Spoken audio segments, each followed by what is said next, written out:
We won't have trouble.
Welcome, everyone.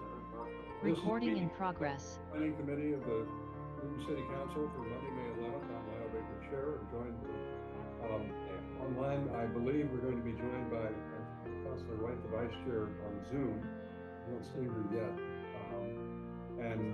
We're also joined by the President, Councilor Oliver, a member of the committee, the Vice President, Councilor Kalis, a member of the committee, Councilor Albright from Ward 2, and Councilor Gordon from Ward 6.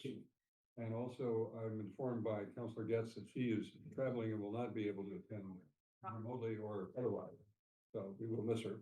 And also joined by representatives of the Planning Department and our honored guest from the Newton Housing Authority. So we've got a number of items to go through tonight, but I would like to start with item 12526, discussion with the Newton Housing Authority. This is Councilor Krinsman, and I hope Councilor Krinsman is able to attend, but his item. Requesting discussion with the Executive Director of the Newton Housing Authority to receive an update of the work of the Newton Housing Authority. So would you like to come up to the table and identify yourself for the public record, and we'll be glad to hear from you. Either place, right there's fine.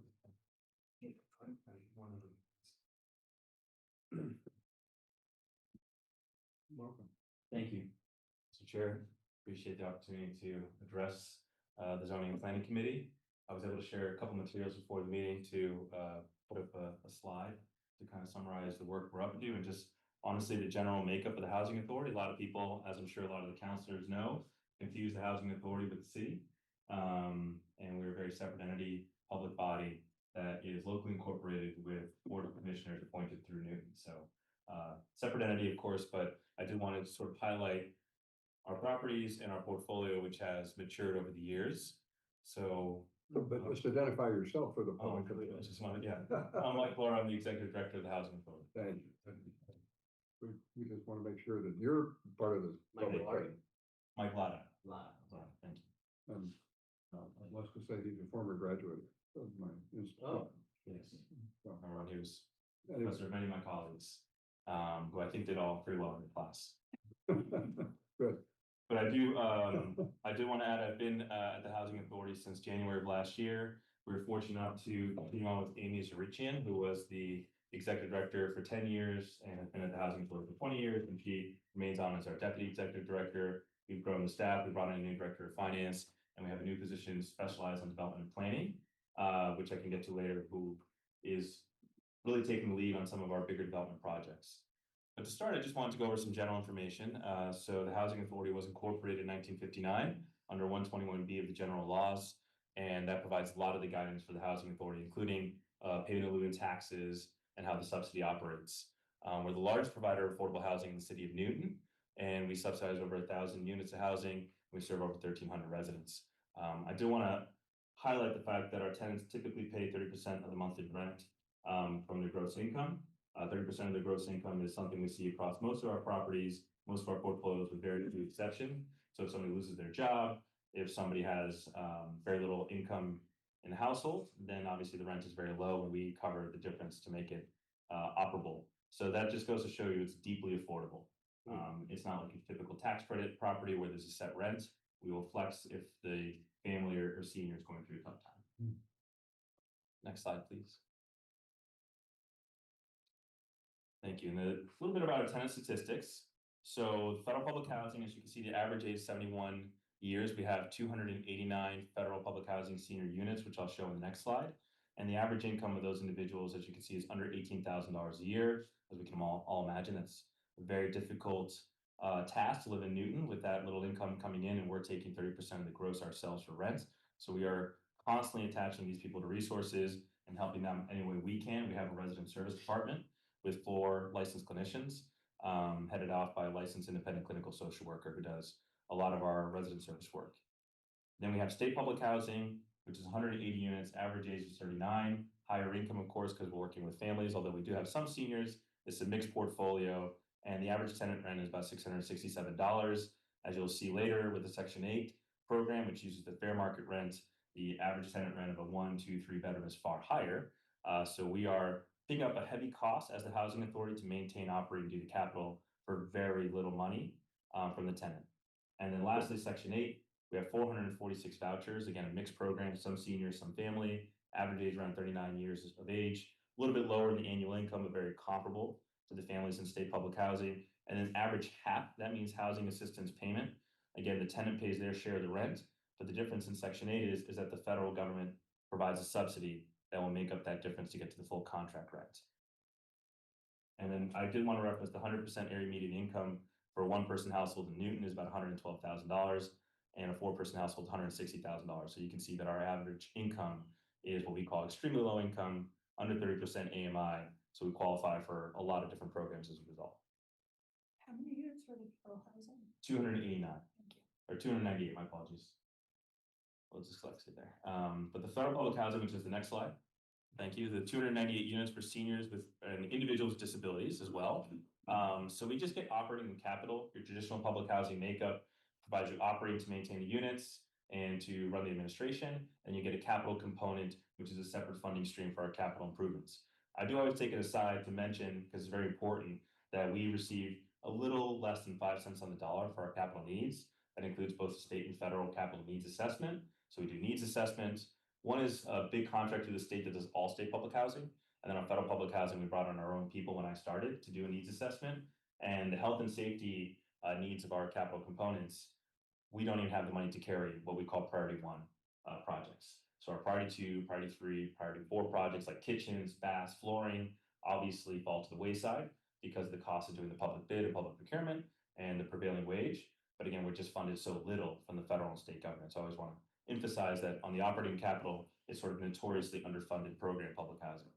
We have 6 main locations for federal public housing across the sites that are mentioned here. As you can see, it's pretty dense. It's unlike most of our portfolio, which is very scattered. So Horace Mann, 72 units of senior housing there. Jackson Gardens, which neighbors Haywood House, which if you recall was a 9% tax credit deal that the Housing Authority closed several years ago and has been occupied.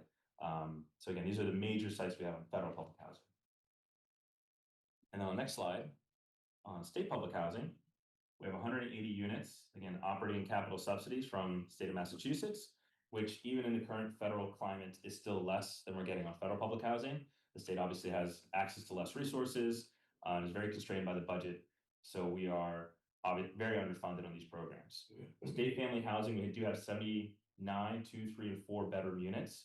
So largest provider of deeply affordable family housing in Newton. And then we have state elderly and disabled housing, and then special needs and a multifamily program at our Hamilton Grove site. But again, that's 180 units on that portfolio.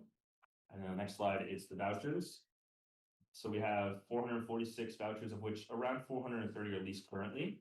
The reason being is that we're being underfunded into this program which is extremely challenging because we have to pay out the landlord. So we have to be very delicate on how many vouchers we can lease up in one given year, or we run the risk of a shortfall, which is an epidemic right now in the current administration.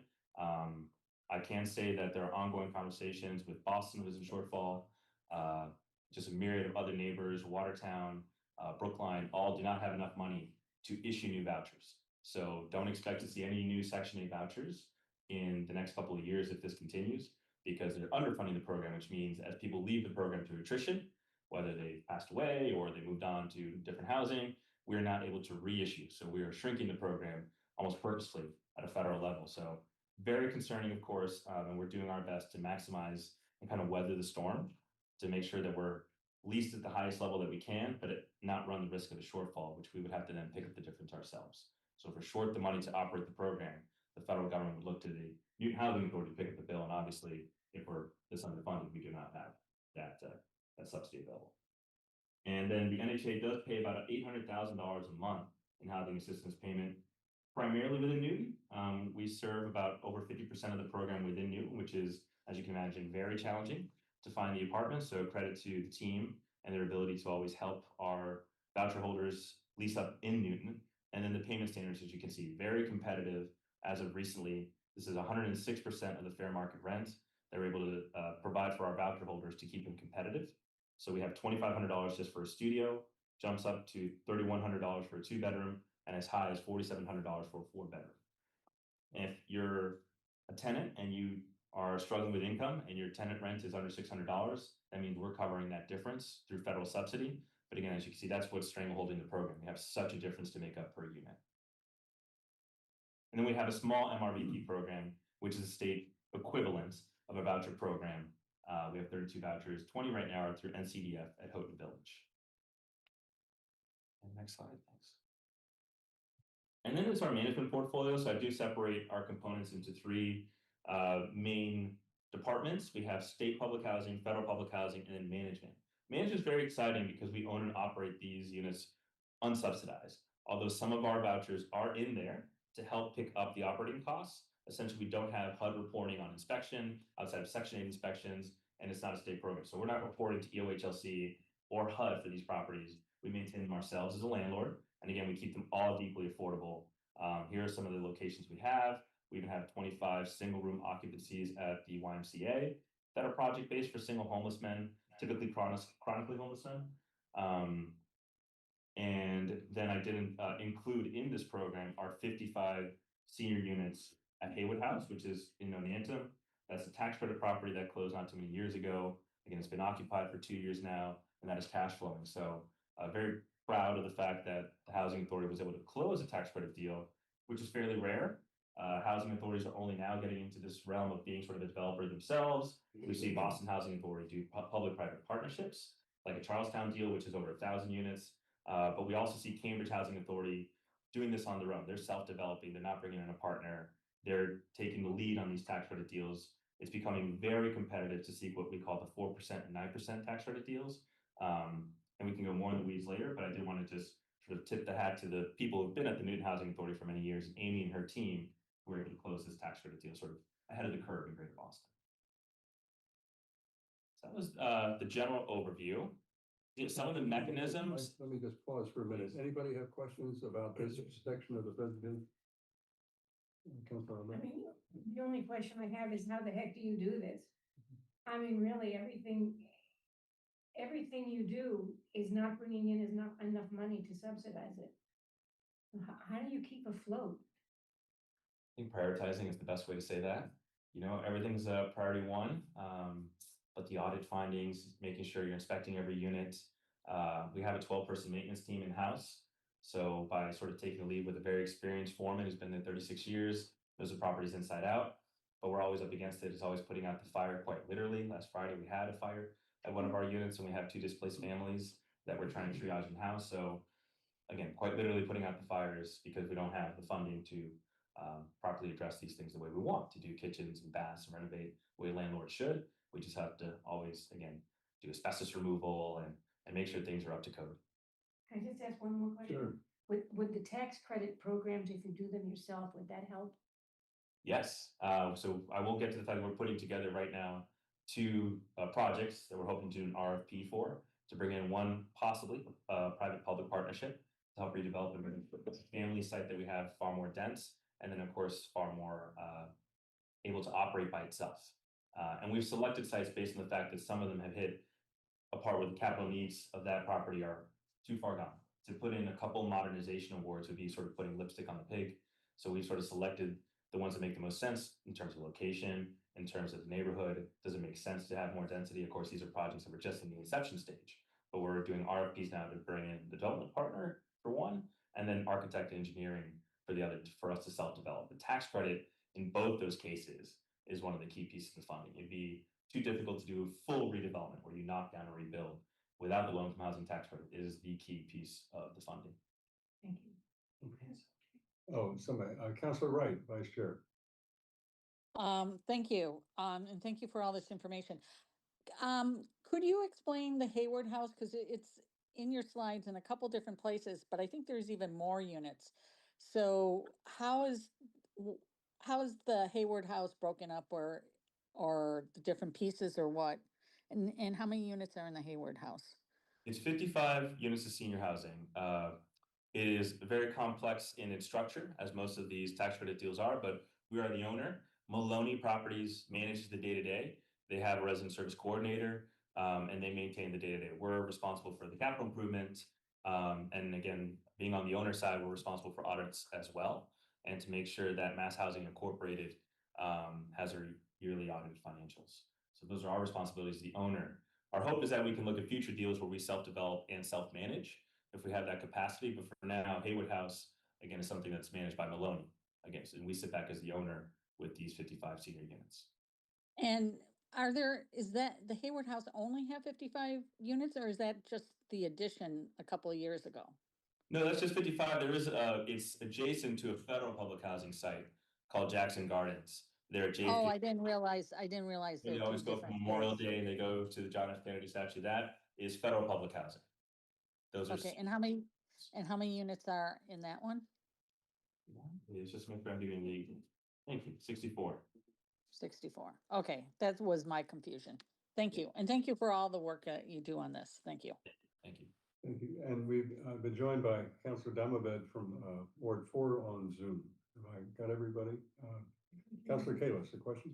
So I don't fully understand. What is your structure? And is it different for every property? And how As do you, far as- and then how do you pay to maintain these buildings? Like, You want to, now, there may be things that are coming later that will bear on this, so I just want to know if you want to answer that now or want to defer it until you get through I mean, everything. it dovetails with what Councilor Albright was saying. I just No, don't understand how I you- appreciate that. This could be answered now because I think the other things are more development focused. But to your question, there's sort of two parts to that. One, as far as staffing, we don't have on-site property, right? So we can't afford to have somebody on site at all these facilities, as much as it needs a property manager to do the lease up and property maintenance, and then somebody separate to do resident services.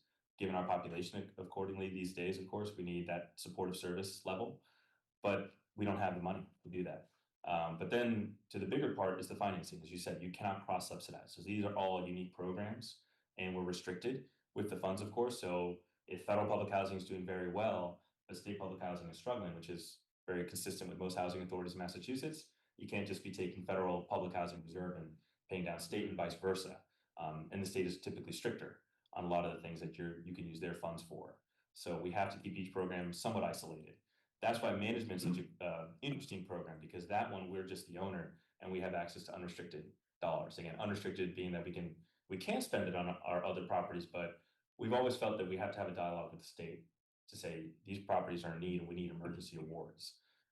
An example, we have $200,000 that we get per year for capital on state, which is very, very, very low. And we received, as of last year, about 1.2 million in special awards.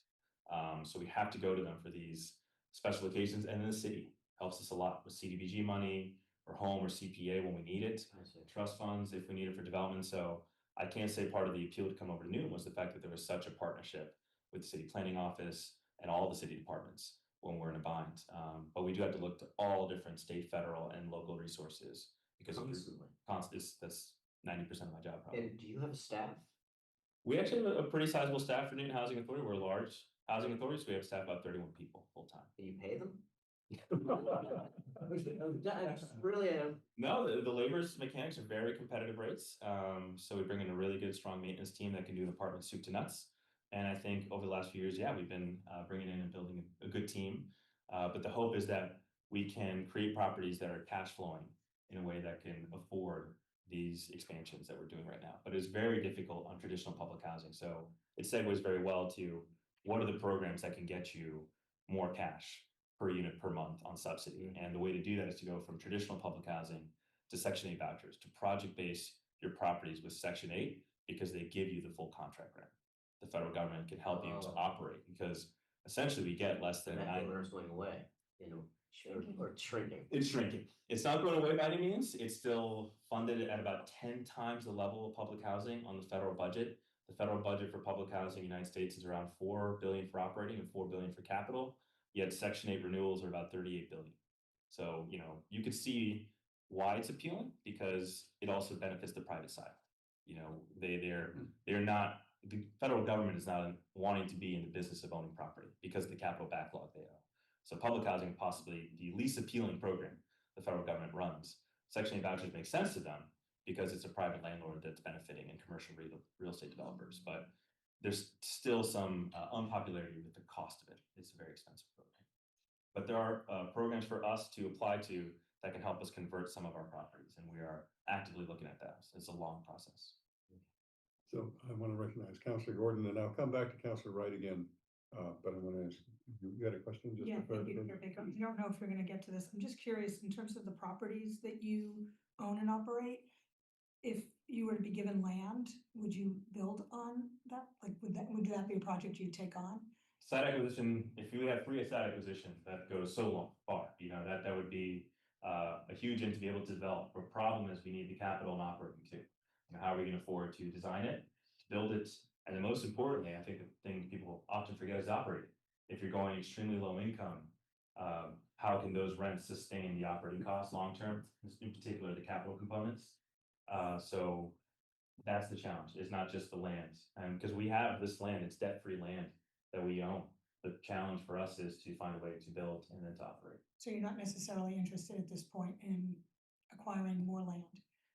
We would look actively in some of our development deals. It makes sense to do some site acquisition. The problem is how do we tie that into some capital operating? So if there was some unbelievable situation where we get a site, but we're also getting a commitment of some sort to also develop on that site, that would be something we're interested in. We would never say no to a piece of vacant land. We'd look into it, but we'd have to bring in possibly a private partner or do mixed income development, which is not our primary goal. We want to keep all these projects 100% affordable, but you do go up against it if how else can you raise the capital and get the investors and lenders interested? Thank you. Okay, Councilor Wright, it's back to you. Thank you. I was wondering, are you familiar with the Armory? They're bringing in an organization, I think, for the Metro West to provide services and help in low income and the people there, and they're going to be physically in the Armory with offices. I don't know if you're familiar with or you're connecting with them to help with services and stuff.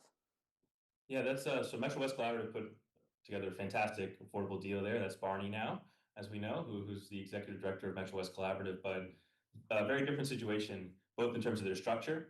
They are nonprofit, so they are not subject to prevailing wage and public procurement, which again, nothing wrong with living wage. It just increases the costs of our project. So they're able to do bigger scopes, bigger scale in some of their developments with smaller costs. But let me just say that for Greater Boston, that's an unbelievable deal. What's happening in Washington Street right now is really significant. Well, why I was bringing it up, but Metro West is having an office there, and they provide different services for low income residents. And I don't know if you can kind of get connected with them for some services or something like that. I do talk to Barney, and we talk to a lot of the other supportive service leaders, so we'll talk more about that. I will say that our goal for our future developments is to have what they do, to have that, again, built-in leasing office, management office in-house. People can put in their maintenance work orders and feel like they can get somebody if they have a change in their rent, and then resident services, to have activities, to have somebody to talk to for counseling. That is sort of the standard that you're seeing in most of these new developments, even housing authorities, not just nonprofits, where they have that built-in staff. We just We don't have the funding in the current programs we have, so we'd have to. But look I, at it in future but years. I was wondering if you can piggyback on that, because when they were going through all that, to be able to expand to help other people who are in low-income housing with some of those services.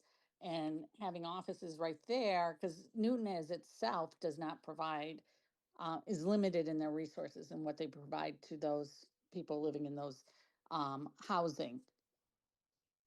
I will So mention. not for, Sorry. yeah, outside of what's provided specifically for the building, but there's other services that are helping low-income people, and that's what I was wondering, being able to connect with them through that. I think that person for that conversation will be our Director of Resident Services. So I will make a note to talk to Cypher to get in contact with Metro West about that. But thank you, Counselor. Okay. And I was extremely surprised about Section 8 vouchers and how much they pay up to for rent. I mean, that is actually, like you said, it's not quite market rate rents, but I rent apartments and they're higher than what I rent for. So, yeah. We're trying to keep it at a competitive level, mostly because if we did have to reissue a project base, which we are allowed to reissue because those are contract based, but we can't do it on the mobile. So hopefully when the time comes when we all get out of shortfall and we're able to issue new vouchers, that this payment standard can get people leased up very quickly. But it is a very competitive number, I agree. And one other thing though, from experience, and not my experience, my brother-in-law experience with Section 8, the one thing that landlords don't like about Section 8 is that in order to qualify, you got to go through this inspection, and it takes so long for an inspection. And then there's like little things that you need to fix. So your apartment may be open for 2 or 3 months before a Section 8 tenant appears. And like for me as a landlord, I turn it over. Tenants go out that the day before, and new tenants come in, and my rents are cheap, so then I can't afford to have an open apartment for months on end. And I've heard from other people too, that if, the Section 8 program itself, they really need to be much quicker on the front end. I appreciate saying that, because that is a priority when I hear that we have a potential request for tenancy approval to make sure that inspection happens quickly, because that's contracted out to a third party. So we're usually sort of sitting on them for a few days, because people, like you said, people can lose apartments, although technically it's housing discrimination if they deny them based on the voucher. Like you said, there are frustrations you don't want to have a landlord go through at the beginning of a process. And I think landlords are clever enough now to use credit as a way of trying to reject Section 8 voucher holders, because they are trained enough now to know they can't say, we don't take vouchers because that's illegal. But they find other ways to try to discriminate against that population. So, Yeah, but on the front end though, it takes months to get that new tenant in. Thank you. okay, thank you. I want to let him carry on, but Councilor. Just a quick question about Section 8. I was talking to a landlord not too long ago, and it felt a little bit like he liked Section 8 a lot because of what it pays and because it assures a rent. And it had a little bit of the flavor of maybe he was taking advantage of the Section 8 program, raising his rent a bit because he could. If it's within the rules, I think it is a smart part of the program that no matter what, you're getting your check third, fourth day of the month. That's how we sort of help to sell it, is that you have people and staff you can call anytime a rent check doesn't come through. And again, the tenant's not picking up that big a share, and they know we're coming through because we're required to by federal subsidy. So if they increase the contract rent based on the market, there's a pretty high threshold on what is reasonable, because they could show the comps in Newton to show how high it is. Okay, so you're making sure that the rents are reasonable. That's correct. in We do market. rent reasonableness test. Okay. That's the exact language. Got it, thank you. Yeah. Some of that is materialized in person. Often in your individual personal capacity as opposed to your virtual capacity. Yes. Thank you. So why don't you carry on just to take us through, and then we'll try and get some questions at the end if we can, just so that. What is full money? No, this is just for you. Yes. So this, just a couple slides at the beginning are very helpful. They're from HUD, the Housing and Urban Development Department, that runs the federal government's public housing and Section 8 division. So this is a program called a RAD, Rental Assistance Demonstration. These are, again, I won't go through each one in detail, but having the first one up is actually kind of perfect. because it does highlight well what we were talking about. You have the operating and the capital. And again, this is a HUD document, and it recognizes that historically Congress has not adequately funded the program. So you have to look to possibly look at a RAD deal. I guess we can go to the next slide. The purpose for a RAD deal is long-term preservation, affordability, public stewardship, and it has a lot of built-in resident protections as far as changing their rent, what's going to happen if they're relocated when you do a bigger rebuild. And then the next slide will show that before conversion, we're just a public housing authority. But after conversion, especially when you involve tax credits, you have possibly a different entity that maintains its control, an instrumentality, or possibly a full nonprofit affiliate, where it has different controlling people, or even a partnership, an LLC. These are just, again, different examples of what we could look like once we convert. And the next slide can kind of show you sort of the traditional model of public housing and multifamily, which will only have one property like that. You go through a RAD conversion, and now you have either project-based vouchers or project-based rental assistance.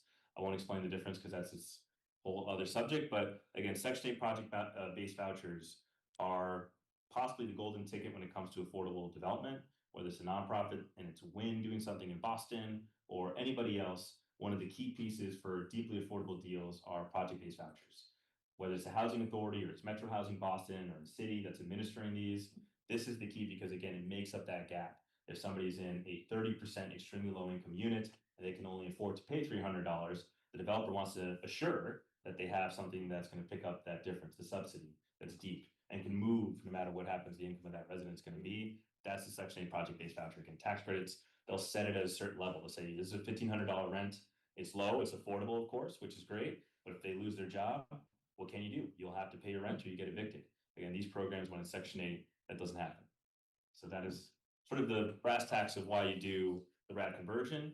And RAD underwrites $50,000 per unit in sources. There are blends that are different. Again, without getting too in the weeds of RAD, it's just a nice way of saying that we're looking to do a lot in each unit because the needs are so deep.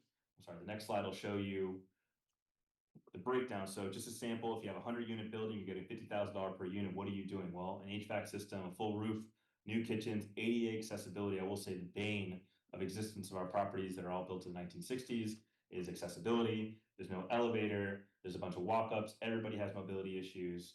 And people that are in an extreme situation and need to accept housing will take a second floor unit, even though they have knee surgery around the current corner. You know, they just need to get into housing.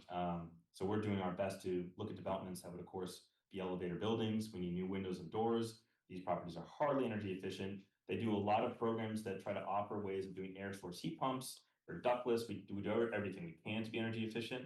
And there are piles of money, especially with the state these days, for sustainability.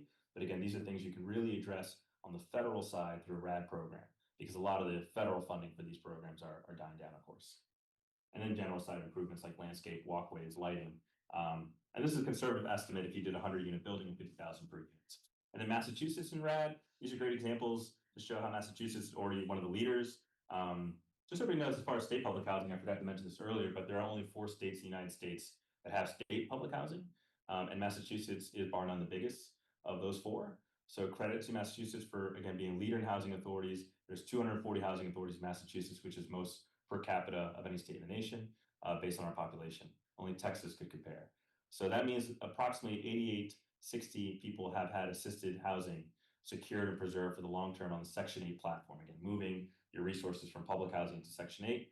And they are looking to improve the program, believe it or not. There are some subsets of federal conversions that are kind of dying down as a result of the current administration. They're just too good at deals, if you would, for housing authorities, but RAD is still there.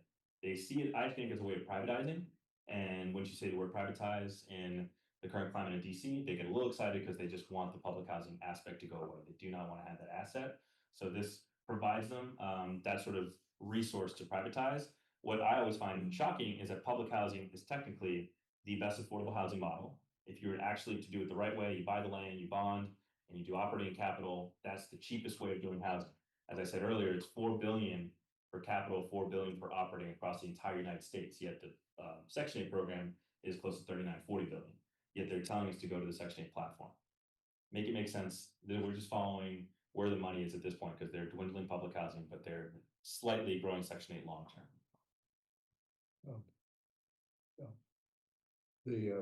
No, carry on. I'll save my comment till later. That's okay. And then, just the last couple slides, these transactions, you can see the amount is $477 million in construction investment, just Massachusetts, including the initial reserve deposits. And to date, Massachusetts ranks 38 in the country on the percentage of former public housing units that have been preserved. I will skip the financing part and just go to questions because there's a lot of complexities on financing these deals, and you have all the slides. And the last attachment was a Dream Collaborative study that was done through the Housing Trust and the Housing Authority last year, where we looked at a lot of the vacant public properties that we had in the city of Newton, including 6 of the Public Housing Authority properties, to see which made the most sense, at least from a feasibility stage, to redevelop and to increase the density. So I just shared the entire Dream Collaborative study. That's a public document that's been sort of distributed for a while, but it does highlight the sort of partnership with the city and our review of where does it make sense to redevelop. So we have selected a handful of properties that make the most sense, and we're moving those towards RFP now.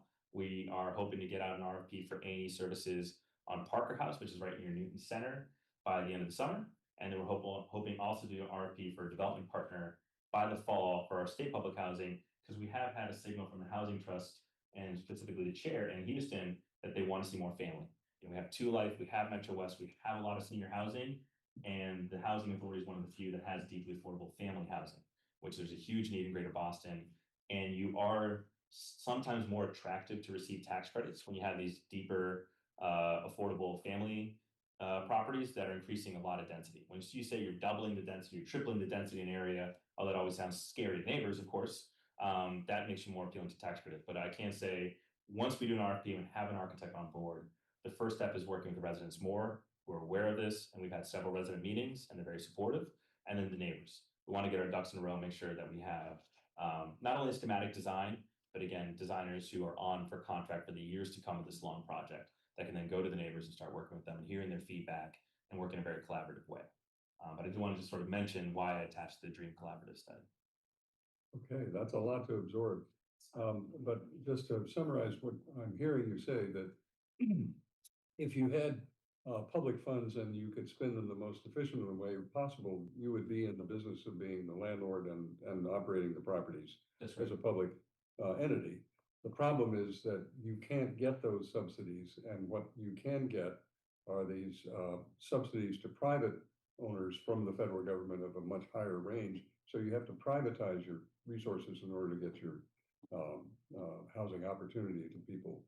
That's spot on, with the one caveat that there is an ability for us to create a nonprofit or instrumentality and to breed that private entity. So we can be the person receiving the vouchers and getting both the housing assistance payments.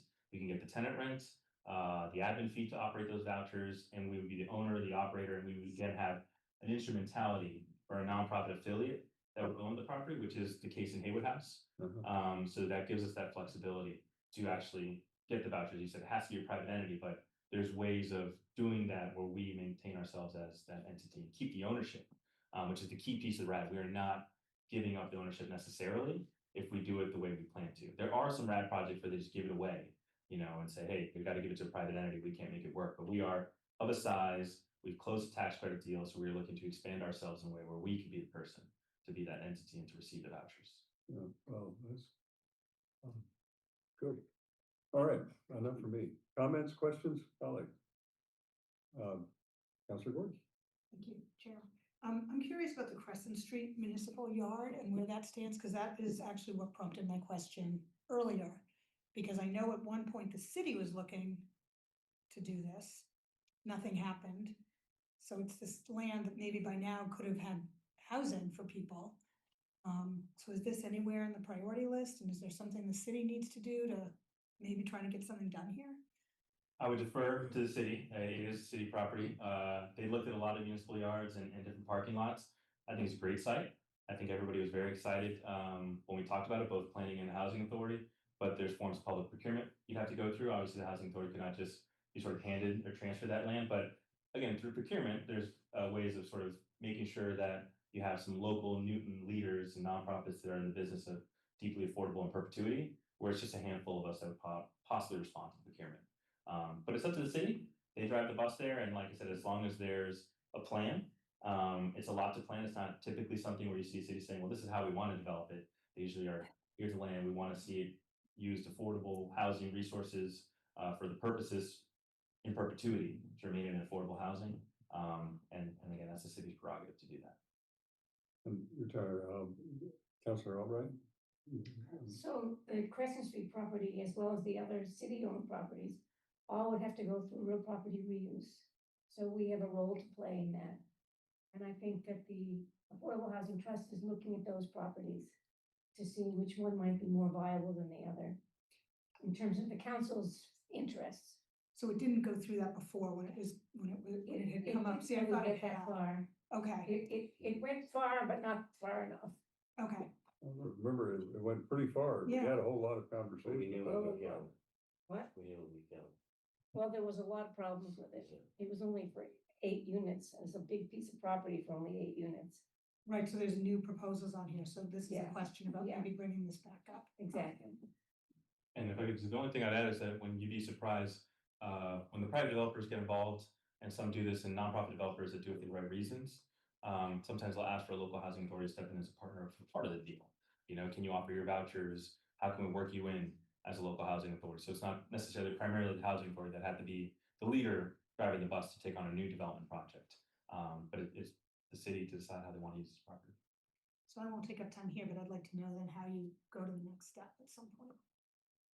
I think the Affordable Housing Trust is gonna make some recommendations to us.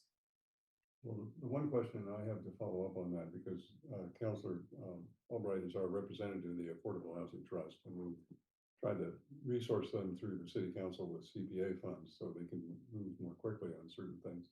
But is there any specific legislation that a home rule petition would assist you with? Because you're dealing with a state framework which is designed for, every city and town, but there might be some wrinkles because of the way Newton operates and can operate, that some special legislation would aid you. And I just don't know the answer to that, but what occurred to me. That's a great question. Thinking long term, the only thing that comes to mind that we were considering in my previous role in Watertown, when we did a large scale development there, was a home rule petition for payment in lieu of taxes. And the fact that we were hoping to go beyond just the city cooperation agreements. And we need to go to the state to get some relief. But I do think that when we have that conversation and say, well, if we're going to tax the property because that's an LLC or private investor, which usually does trigger problems as far as the taxation, the local assessors do have a lot of control. But you may need a home rule petition to assist with that as well. But that's the only thing I can think of, because on the 40B side, I forget if Newton Safe Harbor, I remember seeing In and out. it was, yeah, exactly. It's not by land area though, it's by the 10%. And so that would have a big impact into the zoning side of things, but I can't think of any other home rule petition or legislation we need on the state side. Well, I think part of the genesis of this is Councilor Krinsman is on the chair of the committee that handles home rule petitions, although we might, and there's a joint item, we sometimes collaborate, but I guess the point is that I think many members of the committee here and others on the council are sympathetic to what you're trying to do with very little resources. And the question is there some piece of the puzzle that is going to assist you that might make a difference in some context? I think the conversations with neighbors, of course, around these projects that you're thinking about is really critical, because the members of the council who will sit here and support you in general also have to represent and be responsive to the people in particular who are there.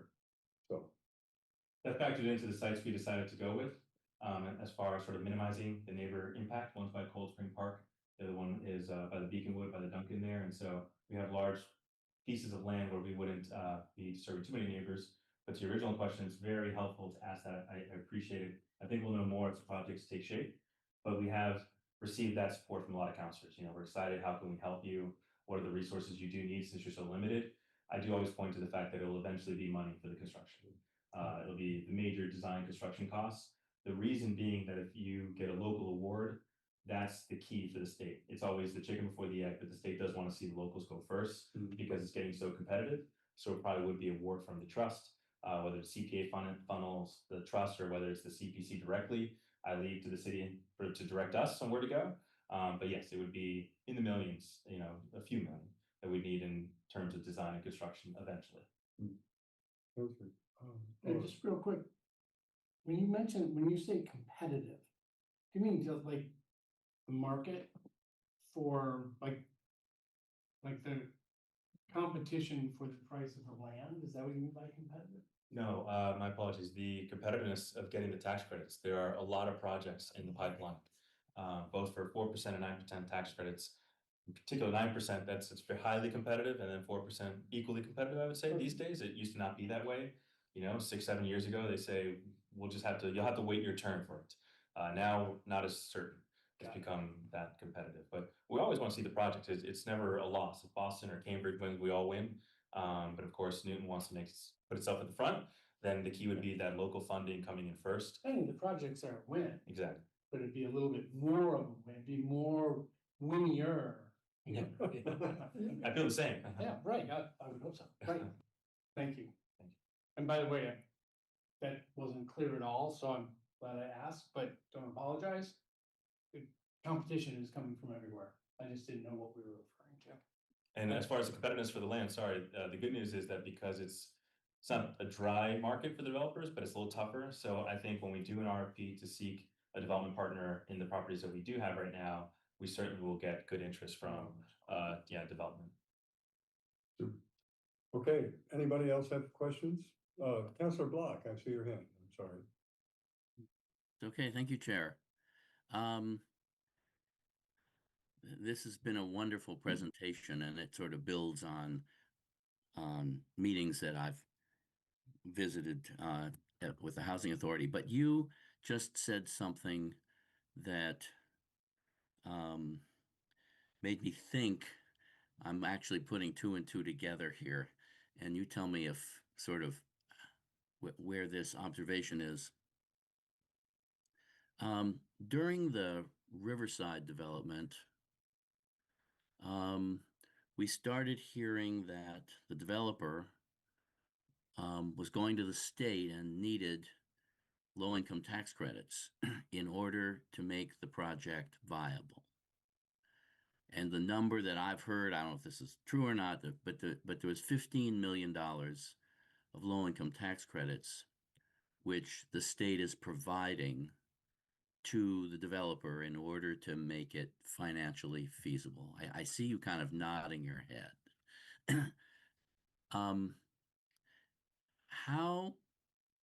First of all, does that make sense to you? Second of all, when you talk about competition, I'm guessing there's just a finite pool, and that this allocation for Riverside means that somebody else somewhere, I guess in the state, isn't getting low-income tax credits out of the whole pool. So I'm wondering, just how big is that pool? How big is the low-income tax credit pool that the state has at its discretion? Well, why don't I just stop there?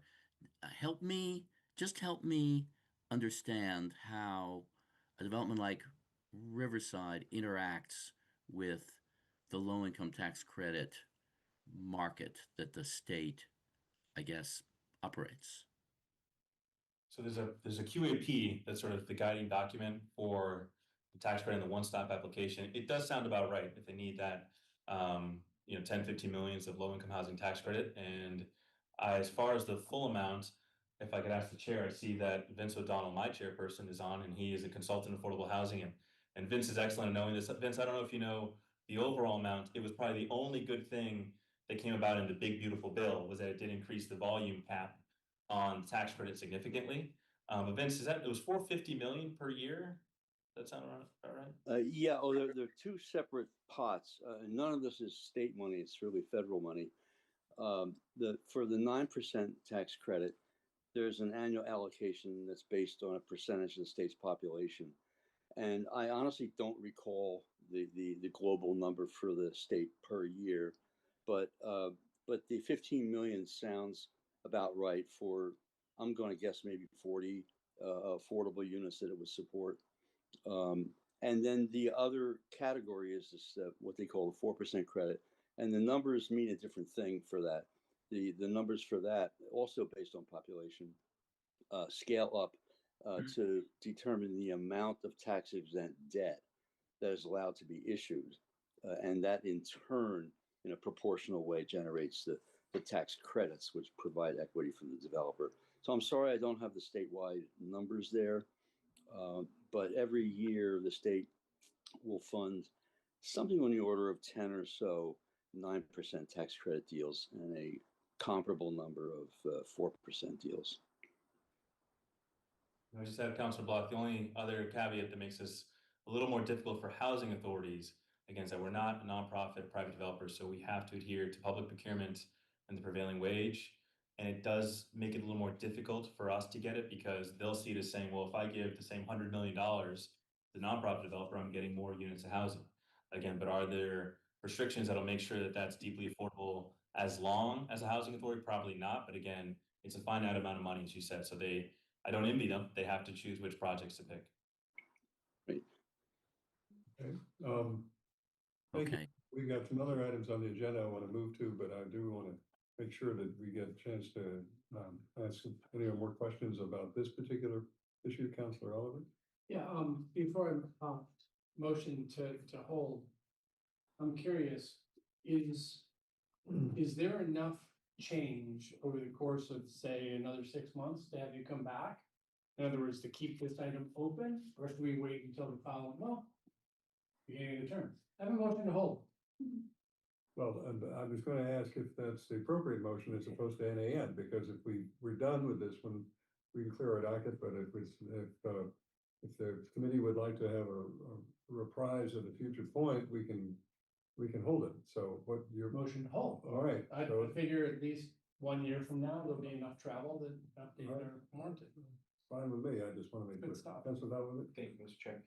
You mentioned earlier while I was still on the phone, so I think I heard you correctly. You mentioned the public-private partnerships that Boston is doing. So I think it was like Charlestown, Eastie, or Orient Heights. Yeah. And those, if I remember correctly, those are situations where existing affordable housing is being taken, demolished, and they're increasing the overall number of affordable units, but they're also introducing market rate. Yes. As part of the math, because that's how their public-private partnership is working. Yes. Is that the kind of thing that in your layout of your map, is that the kind of thing that makes sense for anything that you're looking at, or is it better to focus on just kind of the world that you're staying in or working in right now? I'll give the briefest answer. I respect the time. I think for our federal public housing deal, it makes sense to do deeply affordable across the board. So we have 33 one-bedroom units at the current site we're looking to redevelop, and again, keep all deeply affordable. And we can maybe put 60 or 70, all 30% AMI and self-develop. If that's a golden goal we want to keep for that project, I would think it's going to be a little harder on the state program because it doesn't have a program where you're going to voucher over. That's a federal program. The state doesn't have the pockets like the federal government to do that. I would assume a private-public partnership could lead to mixed income, where there's an 80% AMI component possibly. We don't want to see the market rate, not nothing against market rate, but I would think, I've often said, if we get to a point where there's gap funding, there's things we can't predict 3 years from now, another war, another tariff, who knows, and the costs go through the roof, and perhaps to make up the gap funding, we have to change our financing structure to take on that market rate. Or maybe there's a developer that approaches us and said, no, we're going to do a lot of density, and this is how we're going to do it. We're going to do a lot of market rate, and that's going to cover the cost. The board would eventually review and approve whether they think that meets the mission of the housing authority. But I think everything's on the table, but we're sort of the starting for us is deeply affordable, passive house, all the things you want to hear, and then we'll let the financing dictate over time, I think. Okay, now we're on the motion to hold. Yes, well, there's a question that follows up on Councilor Down. So if we're looking at family housing, so one-bedroom units won't do that, will they? There are one-bedroom families. There'd be a few in there. Sometimes I do see those in some of the deals, but we're looking to do mostly 2s and 3s. But Okay, there are one-bedroom families and single individuals that are considered families by definition. so you're considering a one-person family? I can't speak to it yet because we're so preliminary in the stage, but we'll see what models we get for that particular property. And again, our hope is to bring in possibly a private partner that can kind of approach us with the design and possibly woo us on what they're putting together. We'll see. Okay. So you're wooable. Very much so. That's my wife. The discussion on the motion, Councilor Taylor. A second motion. Oh, all right, okay. We have a motion to hold, and all those in favor say aye. Aye. Aye. Opposed? Abstention? Okay, the ayes have it. Thank you. And thank you very much, Frank, for coming in and talking to us about this because it's, I think the first point you made is really a vital one. The housing authority is not the city of Newton, right? It sounds like the city of Newton, but it's not the city of Newton. It is a separate legal entity that has its own structure, organization, mission, and resources. And so, Can I ask one more question, even though we've already held it? sure. So oftentimes, a developer that's doing a project either through special, mostly through special permit, will come to us and say, look, I really don't, for whatever reasons, I don't want to do the affordable units here. I'd rather give you the money. And the money we split between the housing authority and the Affordable Housing Trust. So do you have an opinion about, if you can turn, I don't know, 10 or 15 affordable units into, $500,000 for the housing authority? Do you have an opinion which goes further? The inclusionary zoning money is extremely helpful. That's actually what's bankrolling the current work that we're doing. So these, I think times when we have big projects where we're very hesitant as a city to take a payment in lieu because we think private development, all senior housing, that doesn't make sense. We want to see affordable component.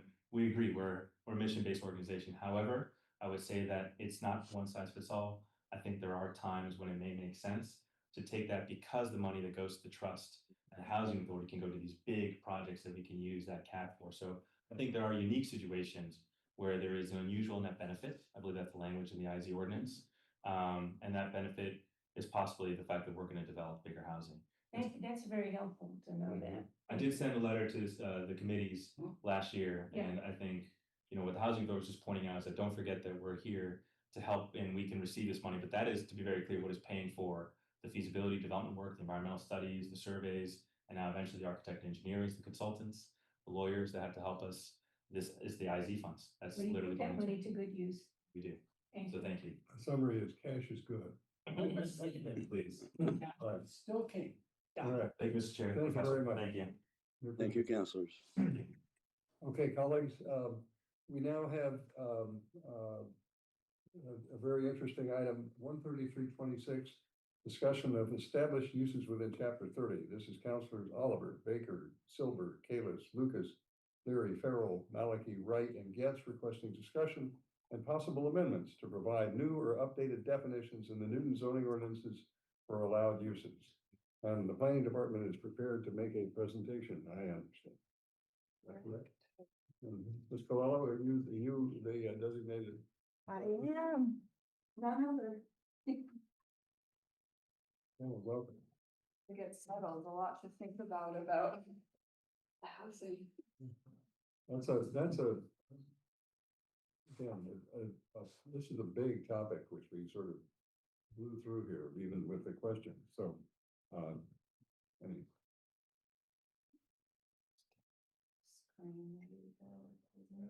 Sorry, my phone is dinging. You're a popular man, that's why. No, I don't, my children text me and I don't know. No. Right.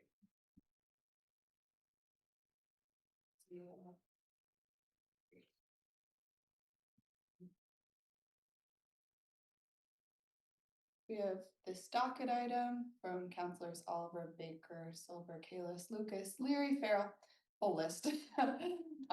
Discussion and possible amendments to provide new or updated definitions in Newton zoning ordinance for allowed uses. I figured it would be prudent to begin with the process for how uses are determined. So when a new business comes in and wants to open in Newton, they will describe said business to the commissioner. The commissioner will determine whether this falls under an existing use. If it's yes, it's pretty easy. We see if that is an allowed use under the zoning district of their proposed location. Again, if yes, great, they can move on into probably getting their sign permit realistically, but I put allowed to open there. There's a chance it's allowed but by special permit. And then there's a chance that it is not allowed and therefore they can't open in that specific location. In the case that it does not fall under an existing use, we come to the interpretation by the commissioner. This section outlines the commissioner's determination process, ultimately saying that if a use is not explicitly listed but is similar to a listed use, the commissioner can consider that use one and the same based off of the numbered criteria in this section. We, as this docket item alludes to, have a number of undefined uses in our ordinance. So here you can see various residential uses that are not defined, which includes the live-work use, which I believe came up in land use recently and may be part of the genesis of this docket item. Various civic and institutional uses, commercial and industrial, and I'm happy to come back to these slides throughout discussion if any specific use comes up in the committee's deliberation. But to focus the conversation, I just wanted to talk through a few of the components of committee's consideration in defining uses. There are various benefits and drawbacks to the specificity of language. So benefits of specificity when we're defining uses in the zoning ordinance are consistency in decisions. Staff, boards, committees, applicants, we're all working with that same playbook. And this can reduce case-by-case interpretation. So that ties into the next benefit, which is legal defensibility. It's a whole lot easier for our attorneys to defend something that is clear, and courts generally prefer objective standards over interpretations. There can be more predictability for applicants. If someone says, well, I think my business is XYZ, they can look and see if our language in our ordinance aligns with their understanding of their business. And it can lower friction and speed up permitting. You can hang out by the counter and just, hear some of the back and forth occasionally of, well, my use is kind of this. And then, the commissioner, it turns into a longer dialogue. Just the record show that the commissioner is on Zoom here to be, since he is, Wonderful. he is the person who is involved in this dialogue you just described. I just wanted to recognize it. Thank you. Absolutely, thank you. And then there are drawbacks to specificity. We can lose flexibility. So I know economic development is a big focus of the city. And once something is defined, it can exclude unanticipated edge cases. It can also become outdated more quickly. So if you think of kind of all of the new technologies we have today and the various uses that go along with societal shifts, uses can become outdated if they're more specific. And then it can also cause confusion and hardship for businesses. Just the more narrow you make a definition, the fewer businesses you're capturing in that use definition. And unfortunately, though, it would be wonderful if everybody who ever wanted to open a business knew about zoning. That's not knowledge anyone's born with. And so this can lead to, real problems for folks if they thought that, oh yeah, I can open a business, it's similar enough to other things nearby. Maybe they've already put a down payment on a lease. And it turns out, nope, we've got a more specific definition that doesn't include their business. Now they are either, delayed in occupancy, or they're unable to occupy in their location. And here I am testing my hand at animation. So this is just a super high level, if it's too broad, you're getting both businesses that are desired and undesired for that location. Any business could be desirable depending on the location, but this is for the location. Our ideal, right, is we're capturing the desired uses, but not the undesired uses. And then too narrow, right, you're not capturing the undesired uses, but you're also missing out on some businesses that you do want to locate in, that Very zone. clever slide. Thank you. I was trying to think of different ways to communicate, so, with that, I will leave it to committee discussion. So before we begin, I just want to point out that you, and I think it's helpful to have the sort of Goldilocks point eloquently made with the dynamic slide. We're not used to that. That's is that the live workspace is, if you look down the list of undefined uses, there are a lot of them that are not defined, but they seem relatively straightforward. I mean, a hospital, I think we understand what it is and so forth.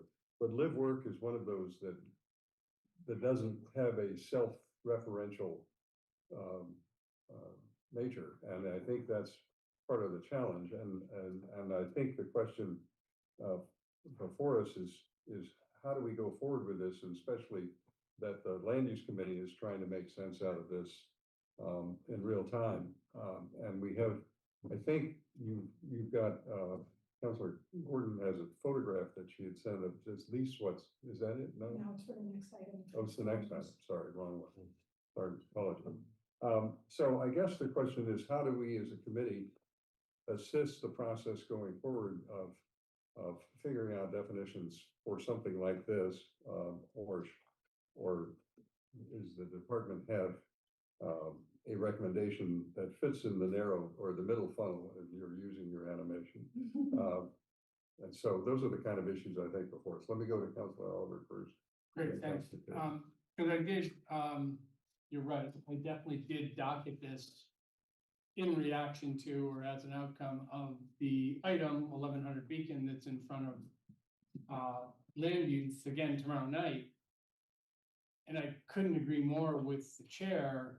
Like, if you look at this list, there are 2 or 3 that I would consider to be, I don't know what that means. All the others, I'm like, I know what a paint store is. I suppose I could write up 2 sentences that would define it even further.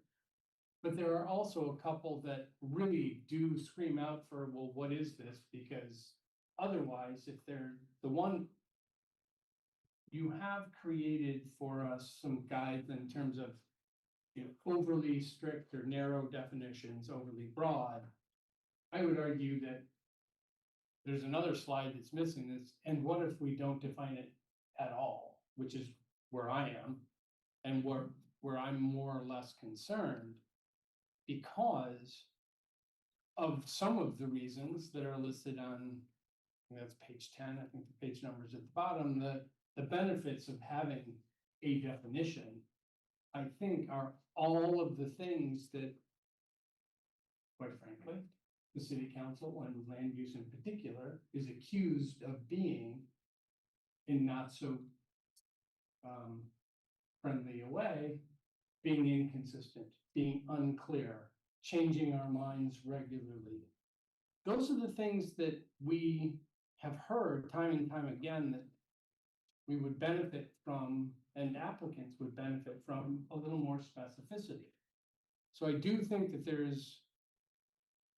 maybe there's a clear benefit to having a definition versus no definition. And then I think we get into well, how defined do we need to be, or should we be? And I think there's one other attribute here that isn't represented here, and maybe that's something that would be subsequent. And that is in the use tables, and you kind of talk about it here on slide. Well, it says page 6, and then there's a 3 in the corner. So I'm not which way to go. But really, it's how do we define it? Like, for me, if something is undefined, it should not be by right. Because that, and I've spoken to the legal department about this, I've spoken to, I don't know if Chair Kelly is here or not, but I have had a few conversations where it's kind of putting people in an awkward place.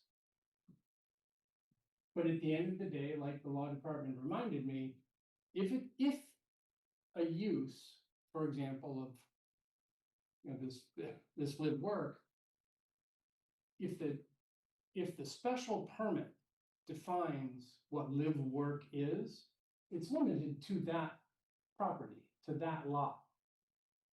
Which is great, but also concerning from the consistency perspective. So from my perspective, where I net out with all of this information is, we might not need to define all of these, because again, some of them are pretty straightforward. Some of them some of them I think fall into your undesirable category, like 656, feed and seed store. Well, a lot of those here in Newton, I don't know, maybe worth a conversation. I can also tell you that there's another one on here somewhere, there it is. 659, laundry, cleaning and dyeing with an E establishment. I have an entire ward that would really like to see dyeing removed from that. TCE, contamination, blah, blah, blah, all that great stuff going on in Ward 1. So I do think that, kind of wrapping up this long-winded point I'm trying to make, some of these are screaming for a definition, some are not. Some of the others might need to be winnowed down, perhaps. But it does seem to me that the ones that are like live work could be anything. My property could be live work because I work at home, or maybe I work on my house, which most of us do. So does that mean, like, I don't know what that means. So therefore it can mean anything. I don't see that as a good thing. Okay. I'll stop there. All right, I'm just trying to recognize people in order. Counselor Kalis, then I have Counselor Wright, Counselor Block, and then Counselor Albright. I agree with that whole thing. But I would say the three that he identified, let's get some definitions and talk about them next time. So, just live, work, laundry and dye and feed and seed. Okay, Counselor Wright. Thank you. Actually, I don't think we need to address those three in order. Like the feed and seed, I don't think of any feed and seed store about to come into Newton, but the live work is very important. What would have been interesting, and some of the key ones here, is what are some of our peer groups in Boston, Cambridge, and Brookline doing about these definitions? And there's a lot of them, which I think we need to go one by one. Which one I was just looking at? 654, building material sales yard and storage building. Is that two, like there's storage buildings and then there's like a Home Depot type thing. I think those are two different things. And so having them both together seems a little strange. I would think they would be separated out. But I agree that, I was shocked to see things like paint store not defined and funeral home not defined. And so it'd be interesting what our peers are doing in Boston and Cambridge, how they go about it. I don't want to see more special permit per se. So again, we would want to define as much, but keeping it kind of broad, but define it better than just leaving it blank. And then it takes some of the work from ISD, which I mean, it's more work for them, versus just looking something up and saying, yeah, that's fine. Because they need to determine what that is, and then it may get contentious with the neighborhood because other people will, look at the definition differently. So I think for a lot of these, I think we should go down and it could be just one or two sentences and looking at other communities and how they define veterinary hospital or something like that. I think hospital is another issue that's coming up in Newton that, and I don't know if there's a separate docket item for it, but that's something we need to define better too. And maybe short term is just this work life, but I think all of this should be looked at. Thank you. Okay, I have Counselor Block and then Counselor Albright. Thank you, Chair. Um, I am a member of land use, as I think you all know, and I'm really glad that you're talking about this. It feels at the very least awkward to not have the live work function defined when land use, and indeed all of us, need to make a quasi-judicial determination regarding whether the proposal will have a negative impact on the neighborhood. I mean, how do we do that under the current circumstance? And to be blunt, it feels like on the one hand, it feels like a developer may be taking advantage of this ambiguity and making a proposal to have a live work basis for building in a business unit zone when it's really residential that that they're actually proposing, or it's really going to turn out to be just residential with people working from home, which is a pretty common situation. I don't want to prejudge the land use committee's determination. I keep as open a mind as I can, but it just feels very, I feel like I'm not standing on firm ground as I think about this specific proposal using this specific live work option that we haven't defined. That just like, I'm still trying to wrap my mind around that. So that's all I have to say. Thank you. So if Councilor Albright, you could let me just make a comment if you would, and I'll come back to you. I think that there was a reference to the fact that we have some parallel language in the zoning ordinance for home businesses in residential zones, you know, things like that. The basic idea that I think animated a number of these provisions over the years in my memory has been to try and make sure that the residential areas felt and acted residential, not became basically centers of commerce and have the commercial uses clustered together. That's the whole idea of zoning, that you put residences together and commercial businesses in another place, and they each do their separate function, but they're not overlapping each other. So you don't have a gas station right next to you when you're trying to live in your neighborhood. So it seems to me that the premise for this particular idea should be somewhat context driven. Is it in a commercial area? If so, having some people live in a commercial area is less problem for me than having a commercial business in a residential area. Now, some people may say that's a distinction without a difference. So remembering, I think someone has, never mind. I was about to make a bad joke, but I won't. So anyway, the only one making bad jokes. yeah. Come on. But anyway, that's, it seems to me that part of the question here is impact driven and context driven. And so we need to give some guidance for what this means and where is this coming up? Is it coming up in a residential area or coming up in a commercial area? And if so, that may guide your decision making in terms of the land use committee, but also we should give some guidance from our committee to the full council, and the council decide this. So that's just context I want to put up on the table. Councilor Albright. Thank you. So a couple of things, and it relates to what you just said. I think some of these things have to do with the time that they came into the use table. You know, at the time live work was put in there, it meant something. And then the times change, and then you forgot, well, what was it originally?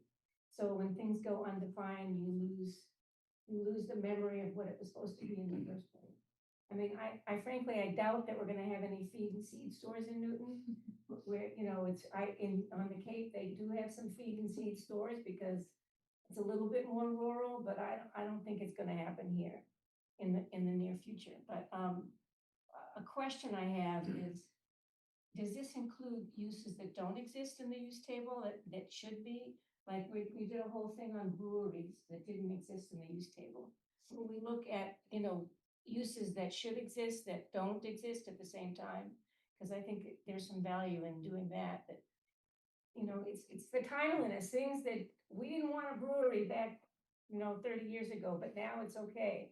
Because it's popular in a village context and have a drinking brewery place. So I'm hoping that maybe some of those issues can come up as well. So, I have a all right, few more things. yeah, but let me recognize these few people I haven't spoken. Councilor Dolan. Thank you, Mr. Chair. Okay. I wasn't quite done, but that's Oh, you go okay. ahead. No, I'm sorry, no, you finish up. I apologize. I didn't mean. to cut you. I just want to mention one other thing, and that the uses have something to do with where they can happen. Counselor, Baker. no, not Counselor Gordon, I'm sorry, I had a blank in my head for a minute. There was an issue of a Ward 6 business that wanted a storage facility in her village store, and it's not allowed, but the storage facility is facing the back in a parking lot. So why can't we allow them to have a storage facility in the backyard, so to speak, not in the village? So besides the uses, there's where they're allowed and where they're not that needs to be looked at. Yeah, can I just, it might be helpful to kind of outline there's sort of 4 categories that we're talking about here. One is uses that are so well defined, they have their own section with various regulations. One is uses that are defined with definitions. One is uses that do not have definitions but are listed. And then the other is uses that can occur that, maybe something that came up in my previous work was a hydroponic growing facility, right? That's not something that ever existed in the past. It wasn't, it didn't have the similar impacts to another agricultural use because it was all happening contained in a building. But it wasn't in the ordinance because they couldn't have told the future. And so it wasn't in there yet. And so there's various things that don't have a use listed. Well, we also have had situations where you define a use so that you can very carefully specify where it can and cannot go. We had that with firearms, and data centers are now the sort of another name in that. Can I just say one more thing? And the commissioner, I'd be curious if the commissioner could comment, what are maybe not tonight, but as we go along with this, what are the areas that he has the most problems with?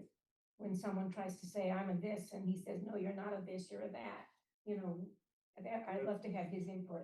Well, maybe this is an appropriate time to recognize the commissioner, since we're taking your name in vain constantly about this matter. Thank you, Chair.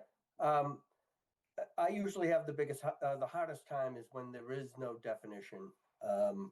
I do like some sort of a definition. I sort of agree with Nora as far as maybe being a little vague, and that way there I can ask for typically what I'll do is I'll ask for a written description of the business and what their function is, and then I try and match it up the best I can to whatever's in the use table, especially if I have some sort of a use description to go by. It does make it a bit easier. Commissioner, can I ask you, bear with me a second? You have the authority under the section of the ordinance that Ms. Cololo pointed us to make these judgments with a whole number of factors involved. This is the section 6.1 use determination. And when we go forward with this, have you, when you make such a use determination, do you turn it into a short memo so that it lives in the file, or is it just to say this particular use goes forward and gets a building permit? In other words, is there any way to capture the kind of information and thought that you put into this? Something like this would probably come under a zoning determination, which is a letter that I would write determining what the use would be. Okay. So and it would go into the file. That's what it might be. So it might be useful to just take a look at some of those zoning determinations just to see how it's done at some point. excuse me, Counselor, Yeah, you want just- clarification? Yeah. Yeah, just on that exact point, I am kind of curious because part of the interesting aspect of the land use item, right, this 1102 beacon that I think is compelling here is because live work is allowed by right, that's not why they're in front of land use for the special permit, it's for height, I believe. Maybe a setback, I forget. Would that then be inappropriate? I don't know if anyone here can answer this question. Is it inappropriate to put in the council order? And what we mean by live work is X, A, B, C, and D, but not E or F. I have no idea how to answer that. But I do think that we kind of should. As Well, I part of the think that's, process. yeah, it's sort of our job to do that, because if it's coming through that gate as an allowed use and it's the special permit is for some dimension, I don't think the grant of the special permit is likely to have that, but, Chair, are we talking about live work or are we talking about the whole thing? well, we're talking about both of them, but that's the example that drove this. I know, but they're two different discussions. Like, I think you need to focus the conversation. If we're gonna focus on live work and solve that, let's do that. Otherwise, you're talking about boiling the ocean. Well, we unfortunately, for better or worse, the docket item is boiling the ocean, so we have to, I'm trying to figure out how to manage that, but we do have a counselor who has his hand up and I want to recognize. So, in the This counselor, thank you. So let me address your concern. Question, really. I'm gonna address it as a concern. The live work is not driving a special permit application. It is a probably ill-considered effort to gain support for the item in land use because of concerns about the loss of commercial space. I don't think the developer understood. I think the developer thought that it was kind of a concern about the commercial vibe as opposed to the commercial tax base. And so the developer thought, oh, if I do live work and then works on the ground floor, that'd be vibey. My effort tomorrow morning, it is gonna be tomorrow night, not tomorrow morning, is to say, look, let's take this live work off the table because that's not really the basis for the concern. So I think our concern here about live work may be mooted by what we do in land use tomorrow. I don't think it'll get resolved tomorrow because there's too much other stuff going on, but I do think we maybe can bring down the stakes a little bit here.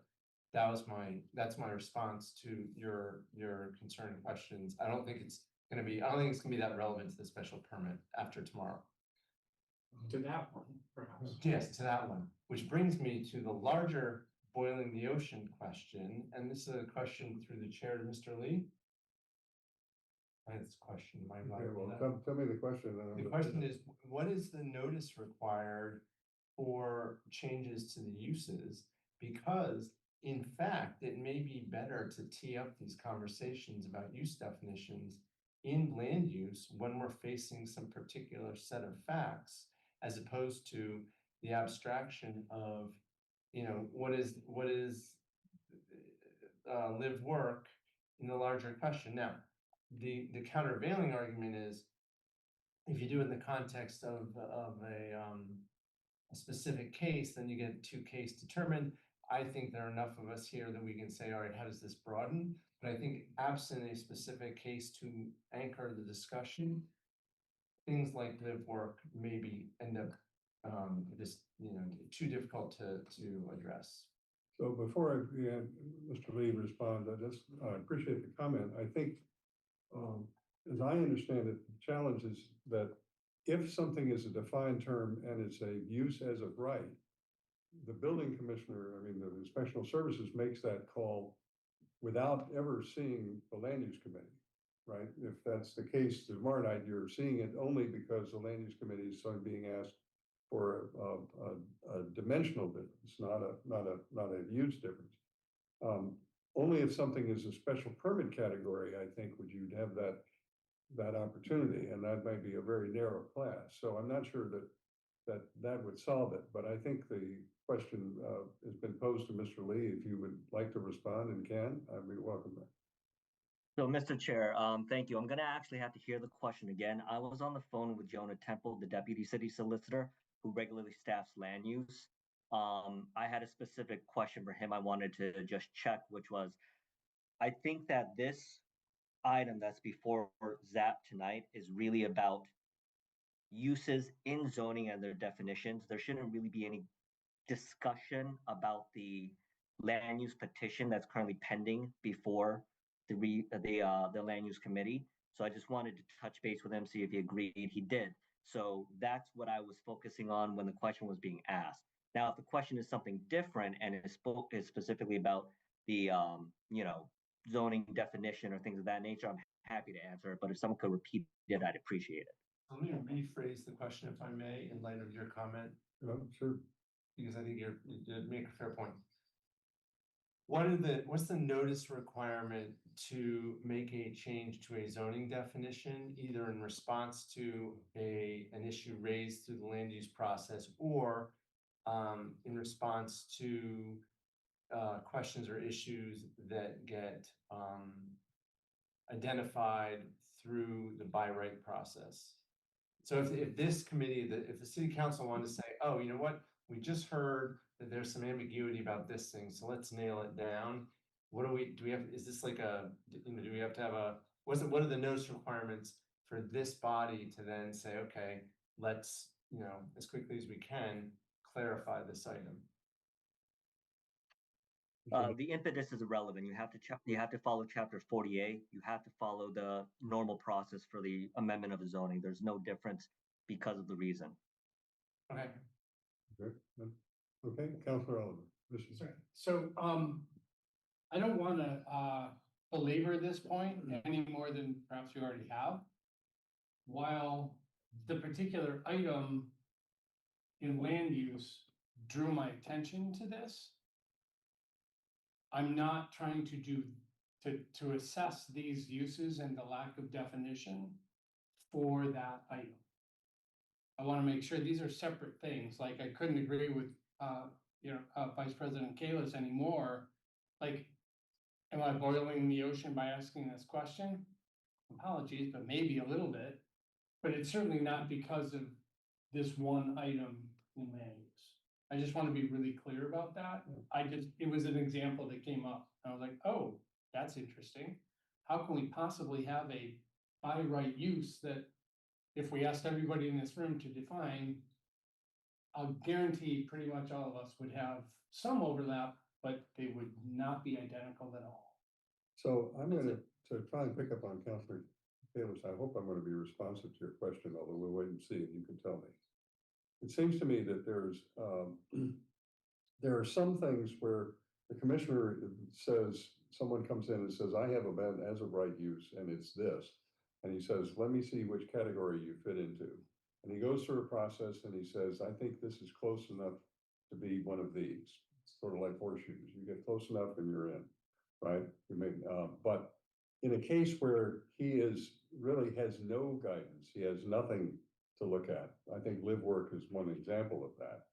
Then the question is, can we offer guidance as a committee to the commissioner in some way of defining these things? So it seems to me to try and manage this discussion without getting us all completely beyond ourselves in one night.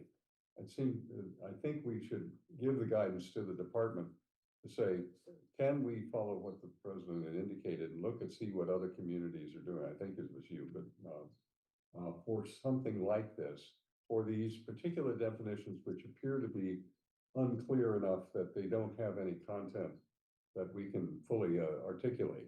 A hospital, we sort of have an idea what a hospital is. We know what a feed store looks like, even if it's not going to arrive on our doorstep. So I don't think we have to define all the undefined uses, which would be a really challenging process. But I think if we take this particular one and use it as a test case, so to speak, and say, can we find out how this term is defined elsewhere, or look at the zoning definitions for business use like we currently have, so that maybe the department could come back and say, here's a potential definition that you could look at as a way of test driving this whole process of doing a clarifying definition. Would that be something that, would it be agreeable to the committee? Councilor Taylor's now having. So I like where you're going. I want to be careful because I think that we have to be even more specific because they could look at every use and find that there's some gray area, and then you have a project that is gonna take No, no, no. up too much time. I'm just saying one definition that seems to be unclear, this one here. Right, and maybe there's 5 that are in there that need refining, but let's try to define it as best we can, which ones and what their charges, because otherwise I don't want them spending a whole lot of I time. agree, and I don't think they want to either. Yeah. No disrespect to your point of view. Let me go back to Councilor Donovan and I'll come back to Councilor Rowe. Thank you, Mr. Chair. So, a couple of thoughts. If anyone, for everyone in Newton that has chickens, we're all familiar with the Feed and Seed store, which is in Waltham. It's Waltham Farm and Home. It used to be Agway. I would think of it as like the place that's like it's a pet store, but a little bit more. That's my zoning definition of a Feed and Seed store, pet store plus. The topic of, I'm very glad, Mr. Chair, that you suggested that we kind of look at what are similar communities or other communities doing around some of these definitions.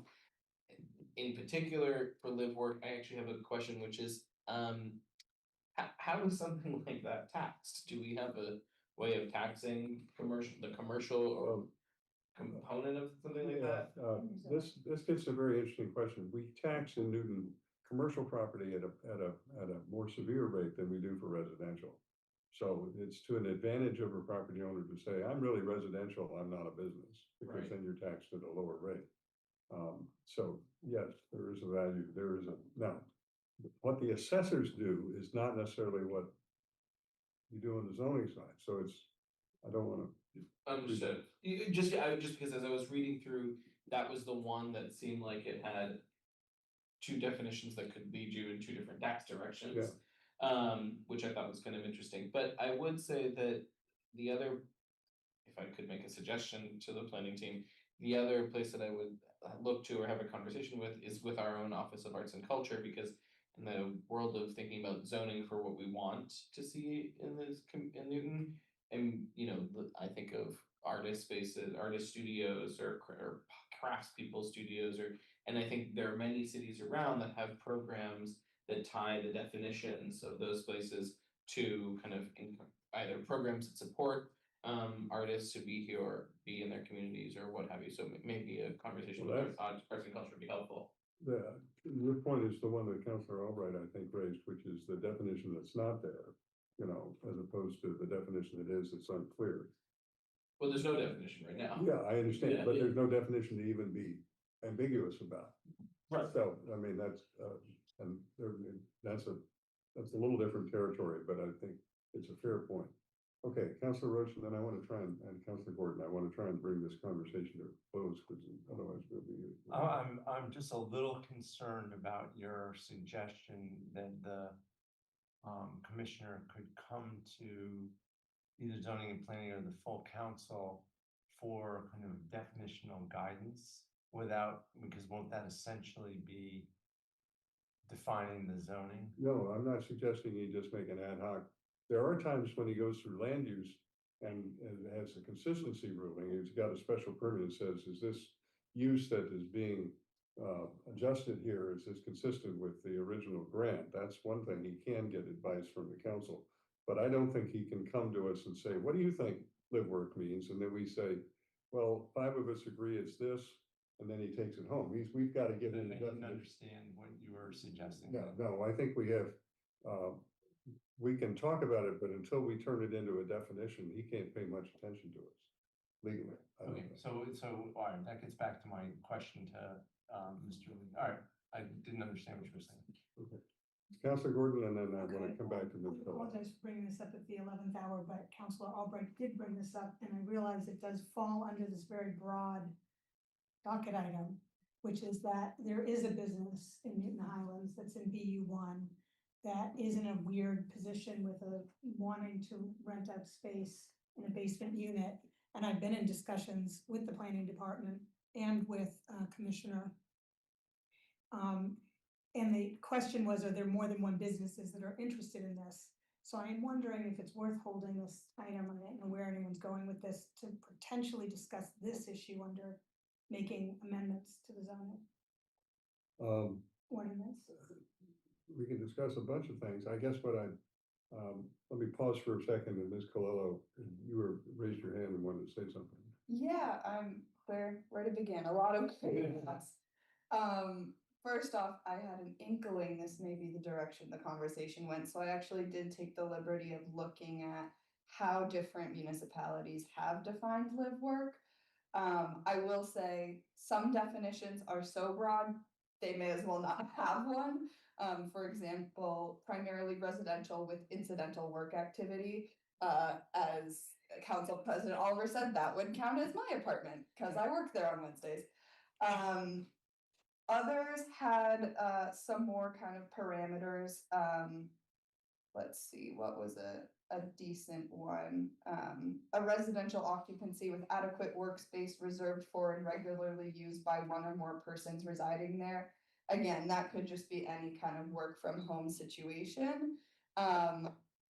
This is actually something that I came up against pretty often in my previous work when I actually did zoning code enforcement, or not enforcement. I was reviewing business permits, and the way that we distinguished standard home occupation, so that might be more of some of our homes where we live and work there, was whether or not you're allowing employees who are not residents of the home, whether or not customers are visiting, and whether there's designated commercial floor area. So if you have like a showroom or a storage area that you're shipping things out of because you have a online business, let's say. All of that said, I'm happy to kind of come back to the committee if you have any initial thoughts on any of those points, whether you think our definition should include those components or not.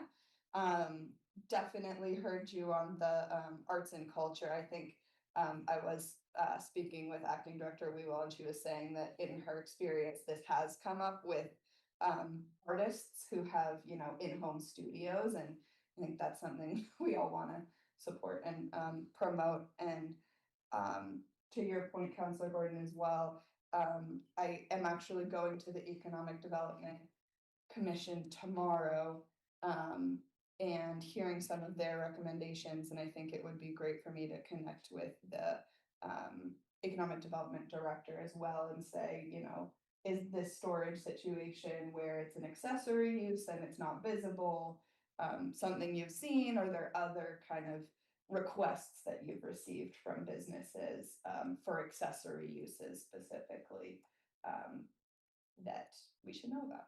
So I appreciate that. Let me just offer a comment if I can. Remind us whatever you want to do. It seems to me that we have a provision on our ordinance for a home business, which is fairly well articulated. If there are modifications to that, we can take those up, but that's a big effort. What I'm hearing is more of the opposite, which is in a business zone, is there some live work arrangement where that is appropriate? And what does that mean? How much living can you do in the working space as opposed to working in the living space? And so work live where commercial is primary. Yeah, it's primary. And so it seems to me that I don't want to open a whole revision for our current home business ordinance by this process. It seems to me what we're asking really is the converse, which is what is the a residential opportunity in a business zone without getting into a fully, Councilor Oliver has been working on this whole problem of residential uses in commercial zones. But if there's, it seems to me that's the frame that I would recommend you look to. To just clarify, so home occupation or home business, that's a whole separate thing. I'm not suggesting we touch that. Right. There's live work where it's a home business, but you're allowing customers. And it's primarily a space for living. But again, you could have your artist studio where people come in and buy your pottery. Can I also point out, so live work is confined to business zones, whereas home office is more Right, residential. Yeah. that's what I'm saying, that's why I'm And then- I'm making it, it The really is. work is by permit, or, sorry, by right in every zone. Yeah, business, manufacturing in the non-residential zone. Non-res, sorry, Yeah. misheard. And then just to, I think the way that I've seen it play out based off my initial research is more of what you're referring to is, and I know this is confusing, but is work live, where it's a primarily working space and there might be a living component. Yeah, I think that's what we're really talking about, because I don't, as you say, I don't want to open up the door about home business zone. No, That's residential. I'm not suggesting that. I Okay. think there's three different things, right? Home, business, work, live, and live, work. And we're only talking about the latter two. Well, I think you're really talking about work live, because if you're in the, or live, work out and carry, but if you're in a commercial zone. Live, work is only in commercial zones. Yeah. Okay, so, It's a residential. now, folks, let me, I mean, we can talk about this a lot, but I want to just get us to clarity. I think what I'm hearing is Councilor Kalis made an initial suggestion to at least boil a teacup as opposed to the ocean. And so I'm trying to figure out what's in the teacup, and the teacup at least is the live work definition. Is there any other definition we want to ask the department to worry about? Work live, Well, is live work and work live, I there, think. Creating a work, live. Yeah. I think that's what it is. Possibly, yeah. Which would be a commercial use in a residential. Right. use. that I'm not ready to go to personally, but we can ask for those definitions. I'm not ready to go there either, but we should define it so we know what we don't want. Well, but right now, the definition only applies in a commercial district. That's why I'm saying, we don't have to go to the residential. We don't. The, Right. the work live is actually more of a commercial district, commercial use with a secondary residential use. So we're only talking about commercial, so if we can just limit it to that for the time being. Okay.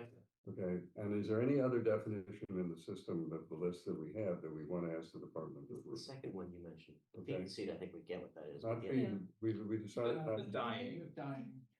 Dying, okay. As in Work-free and dying. Paint its color, change the color of leather. Well, do sort you, of thing. is what you really want for them to stop dying things? As opposed to have to die, I mean, I think we know what dying means. Maybe you just don't want them to do dying anymore and Fair enough. Is it a- Or maybe it's just I'm could like- only be dyed with things that aren't gonna make you sick, like if you're dyeing Non-toxic. your clothes with beet Was- juice or was- whatever.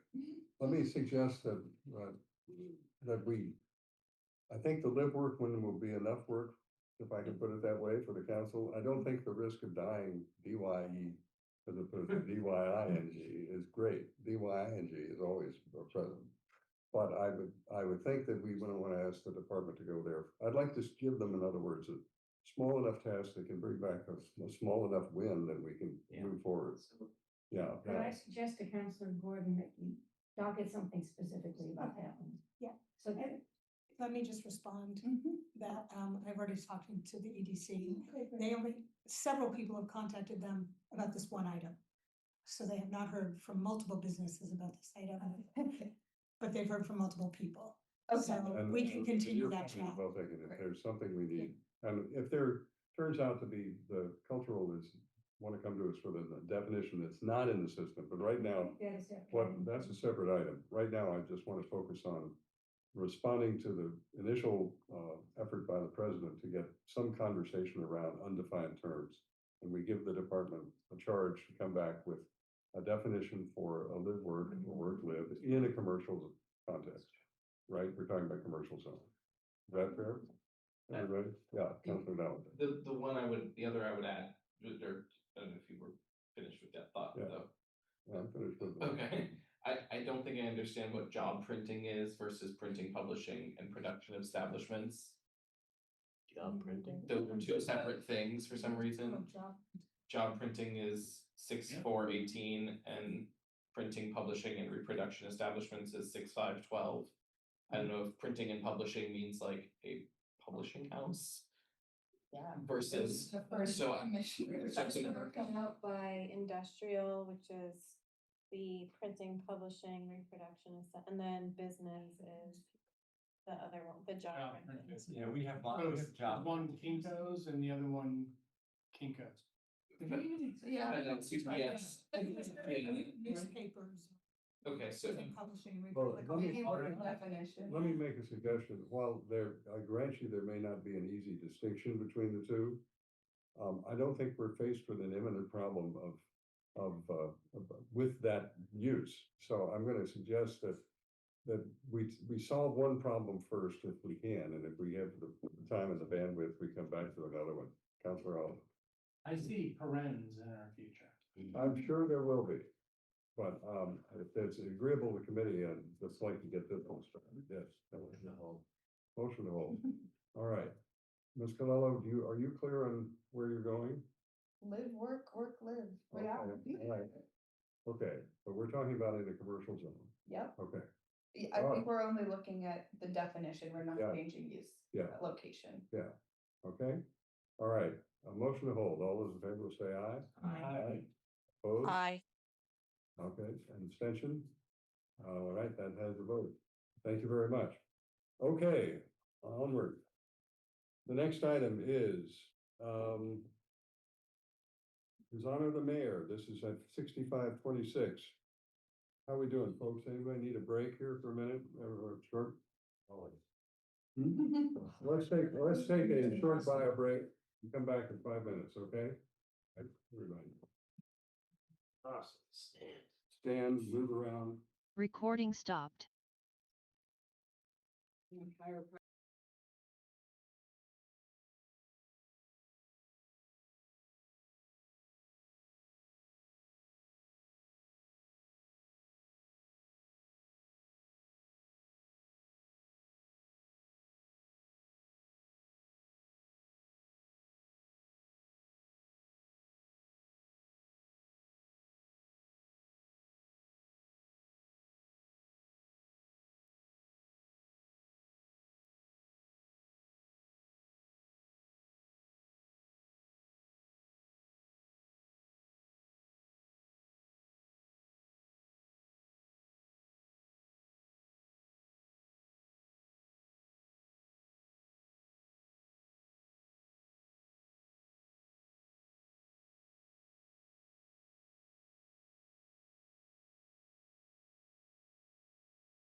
Recording in progress.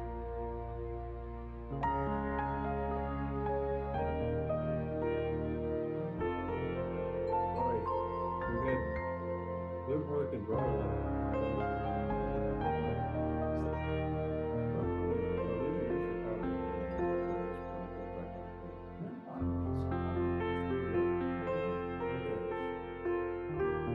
6526, requesting discussion and amendment to section 1.53 of chapter 30 zoning. His Honor the Mayor requesting discussion, possible zoning amendments to allow for transformers to project into the setback. And just a point of clarification, we're talking about electrical equipment, not toys. All right? That is, I wanna hear the other joke, cause that one was good. I don't know, It took me a second. Why don't you be negative? Why don't you be negative? It was real stretch. All right. That was fine work. All right, Ms. Weebo. Jump right in. Hey, Who's running this one? we're co-leading Joint this. venture. It's a transformer joke in there somewhere. So there's the docket item that the chair just read out. We'll quickly go through why this was raised, policy considerations, a couple examples, and then some questions for you all to consider as you discuss. We're seeing more and more transformers come through requesting setback relief due to a number of factors, including increased electrification of buildings, utility company siting and accessibility standards, and tied to electrification, just the city's enhanced energy code requirements, including the stretch code and the fossil fuel ban. Currently, Just before you go any further, do we have a picture of this transformer? I can I have Google one. that. I have one that I. We've got, I think it may be useful that if you've got, is your picture a transformer? My picture is a picture of exactly this happening. Can you send it to everybody? Miles has. Yeah. Can we just I see a can- picture just to help inform us? So. But as we know, transformers come in all shapes and sizes. But they don't stay that way. But, Yeah. Are you sharing, Kate? Oh, am I sharing or is Miles? I'm pulling it up.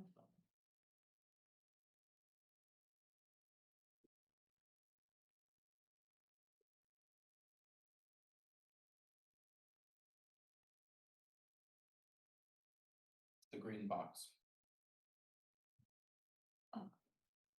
Oh, that's the worst transformer in the world. wait, that's Just big? put it in. Yeah, I know. This one? You and I talked about this, Cyrus. Wow. That's the Walnut one, Walnut. that's the new thing in front of Oh, the station. that's the one. That's the, what, 1149 or something? Yeah. Yep. You put it there. We're gonna find it. I can ask. Well, it's a good example. of a It is, decision. so we're talking about basically a box that's full of electrical equipment, right? It's I just need to understand when we're talking about transformers. Do we have a definition of a transformer, by the way? No, I don't think we do. It's Okay, considered well, a structure. Maybe so this we is, yeah, this is it. So, yeah. That's Yeah, why the it's, ballers it's around. sweet. No, we're just gonna get this. We got that guy. Now you got more work. All right, now that we know what they look like, very often. So, under the current ordinance, transformers are considered a structure, and therefore, as we all know from previous discussions, structures are not allowed in the setback.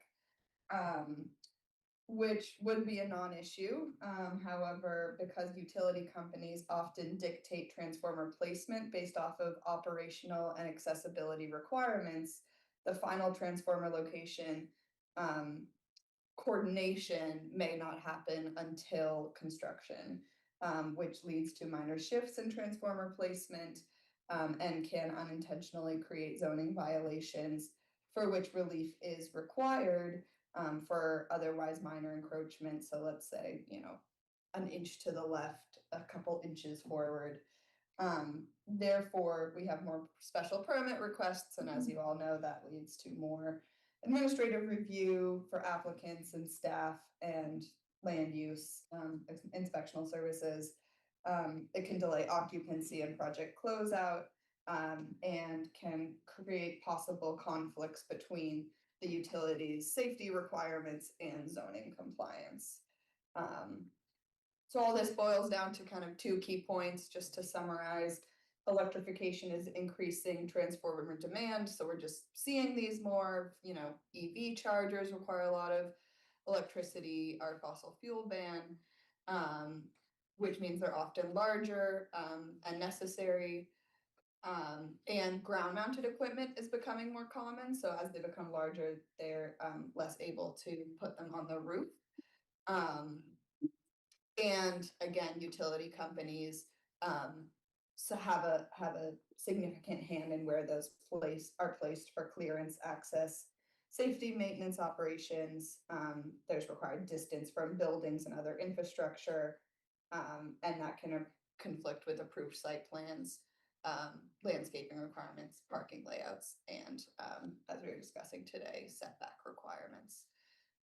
So to kind of bring this home, I will pass it off to Katie for some examples, which we can also pull up and share our screen with. Yeah, so prior to joining you all at ZAP this year, I staffed land use for the past 7 years that I've been with the city. And with that comes seeing a project from beginning to end. So at permitting, at land use and city council, at building permit, and then at occupancy. So what I found and my team has found is projects running into issues with placement of these transformers, as Nora noted, with electrification requirements, stretch energy code, this conflict between transformers and the setbacks. So, we have tried to remedy that. Staff have begun to alert petitioners, developers, and land use attorneys to the requirements for mechanical equipment such as transformers, and ask that they show these on a site plan very early, even with the final location unknown. That way we have something to kind of work with and identify any zoning relief if needed, if we know the likely location. So 790 Watertown Street is an approved special permit for a 3-unit single-family attached dwelling. The single-family attached dwelling building type allows for reduced setbacks by special permit in multi-residence zones. And the single-family attached dwelling building type requires every setback be 25 feet. So it's quite a rigid setback, but again, it can be reduced. So the petitioner received approval to reduce the required setback for the transformer from 25 feet to 5 feet from the Eddy Street frontage, it's a corner lot, to try to meet the utility company's requirements, which are usually further along the construction process. The project is under construction, so it remains to be seen whether any deviations from the approved location will occur. So there's just one example of it, the transformer being brought up at the permitting phase and allowed to be 5 feet from the lot line. So next slide. 145 Warren Street is a landmarked property, also subject to a special permit. This one was to allow 5 single-family attached dwellings in one building. Throughout construction, a concrete pad and transformer were installed in the front setback. This would have required both zoning relief and historic review due to the status as a landmarked property. So while this is a more sensitive property due to those two components, it still illustrates the challenge in siting utility equipment. So ultimately, after meeting on site with city staff, councilors, we met with the utility and the developer to see what other options there were for this, and it was ended up pole mounting the transformer. So that was the end result of that one, but just to illustrate the sort of conflict the siting plays here.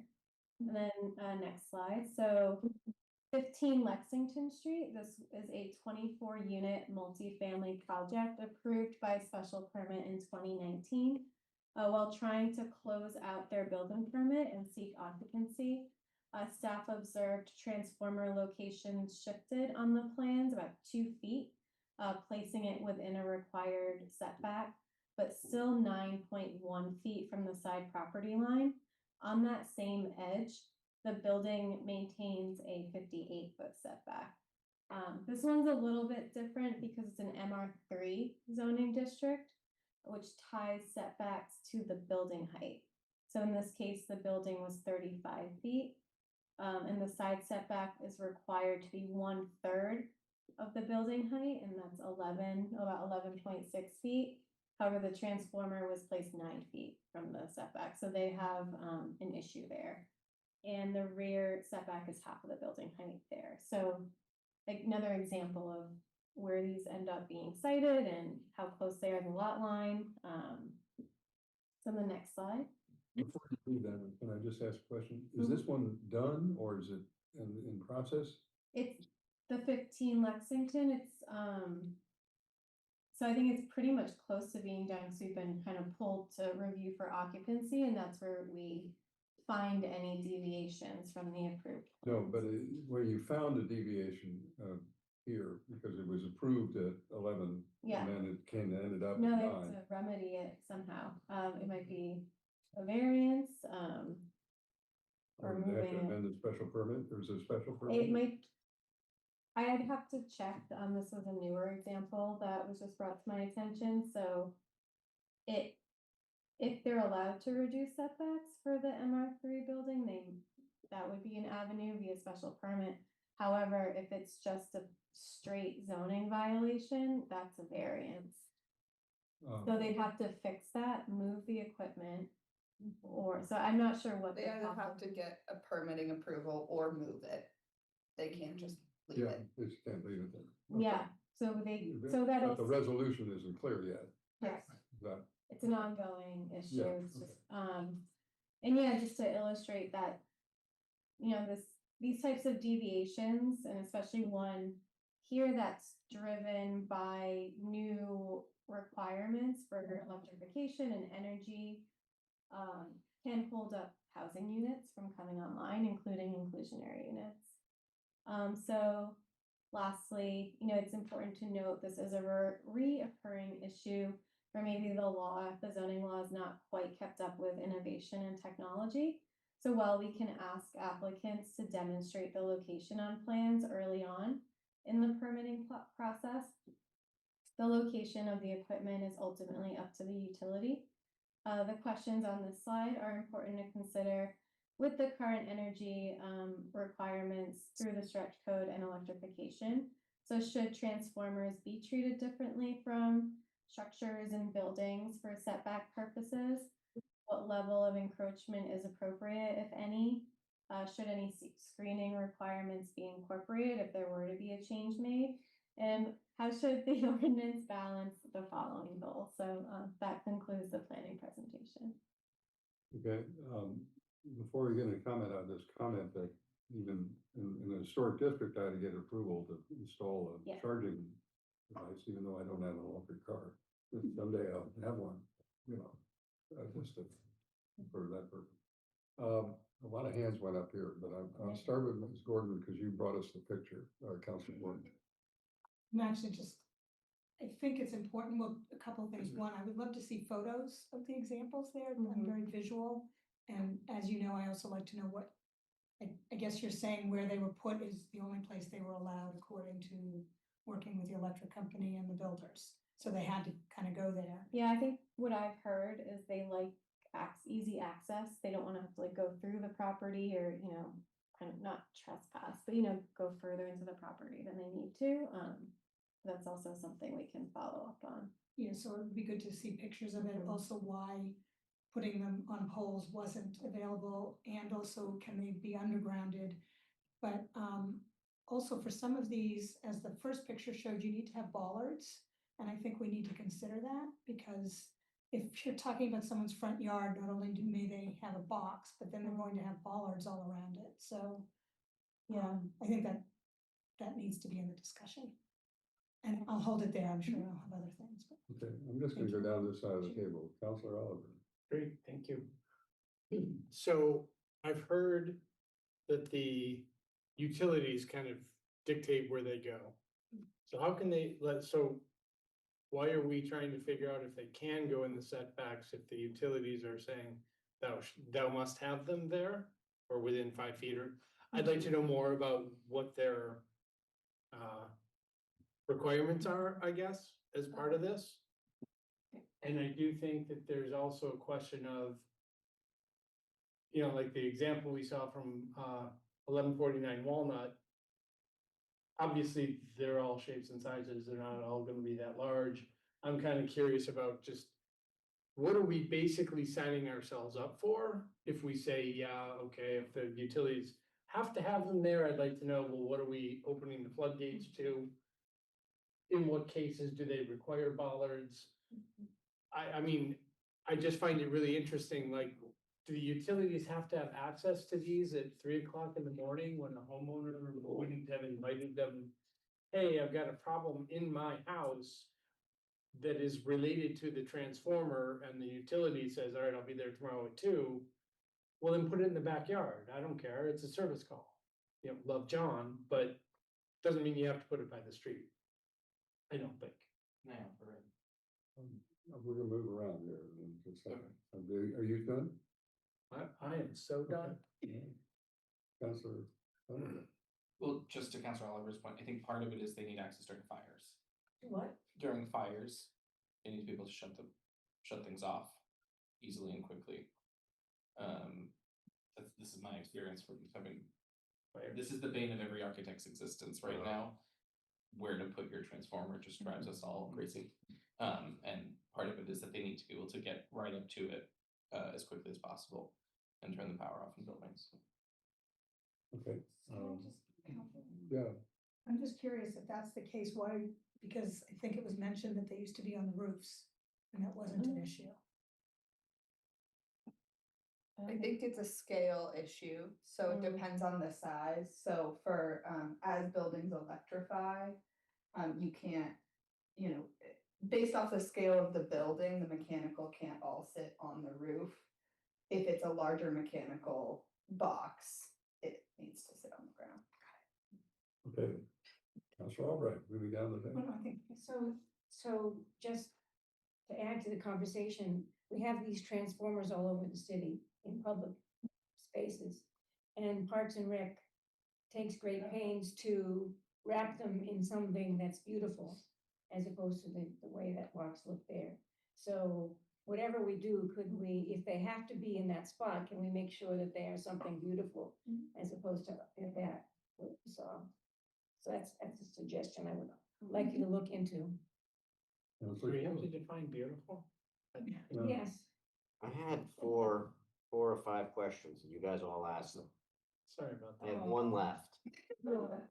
Great minds. Is this only for multifamily buildings?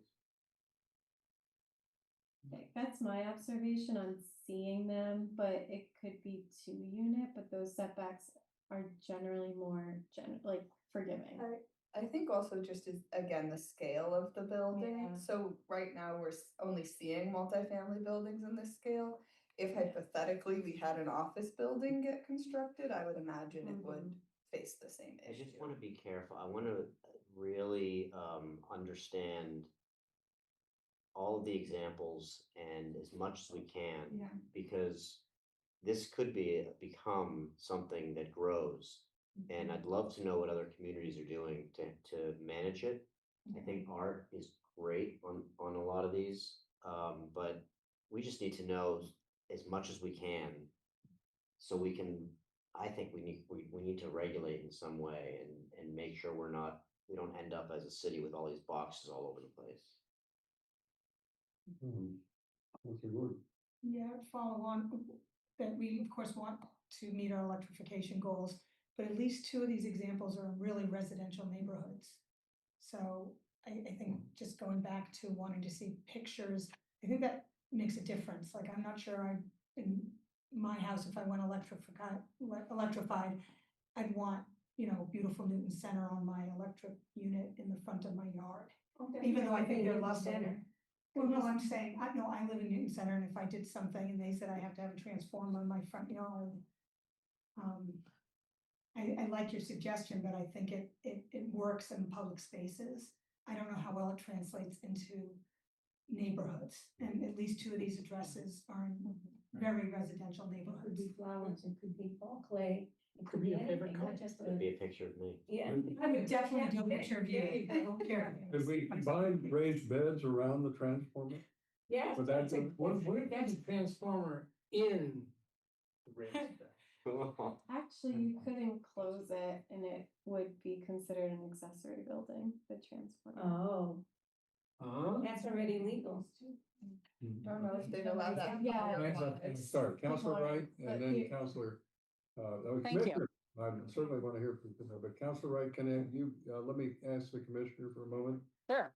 just time. Commissioner, Yes, so for a couple of things, you cannot wrap the transformer in any kind of picture or wallpaper, so to speak. It's not allowed. We tried to do that over at 1147 Walnut, and the Eversource vetoed that. They said you can't do it. What other questions did you have about the transformers? Bollards are usually required. Transformers have to be a certain distance away from a building, and landscaping has to be a certain distance away also. Commissioner, do you know where these standards come from? I mean, They come from the Eversource code book. Say again? Eversource. It comes from the utilities code book. Code book, now, the code book is something they write? Does somebody else write? It is, yeah, it's the requirements for, distributing power to everyone, pretty much. These transformers have to cool. It's like anything else. They have to have some sort of area around it so it gets air and it has a chance to cool, because they do generate a lot of heat. Okay, so I guess at some point we'll want to learn a little more about what the Eversource code book looks like, because that may be an important resource for us to understand and how it's modified or changed. Counselor Wright?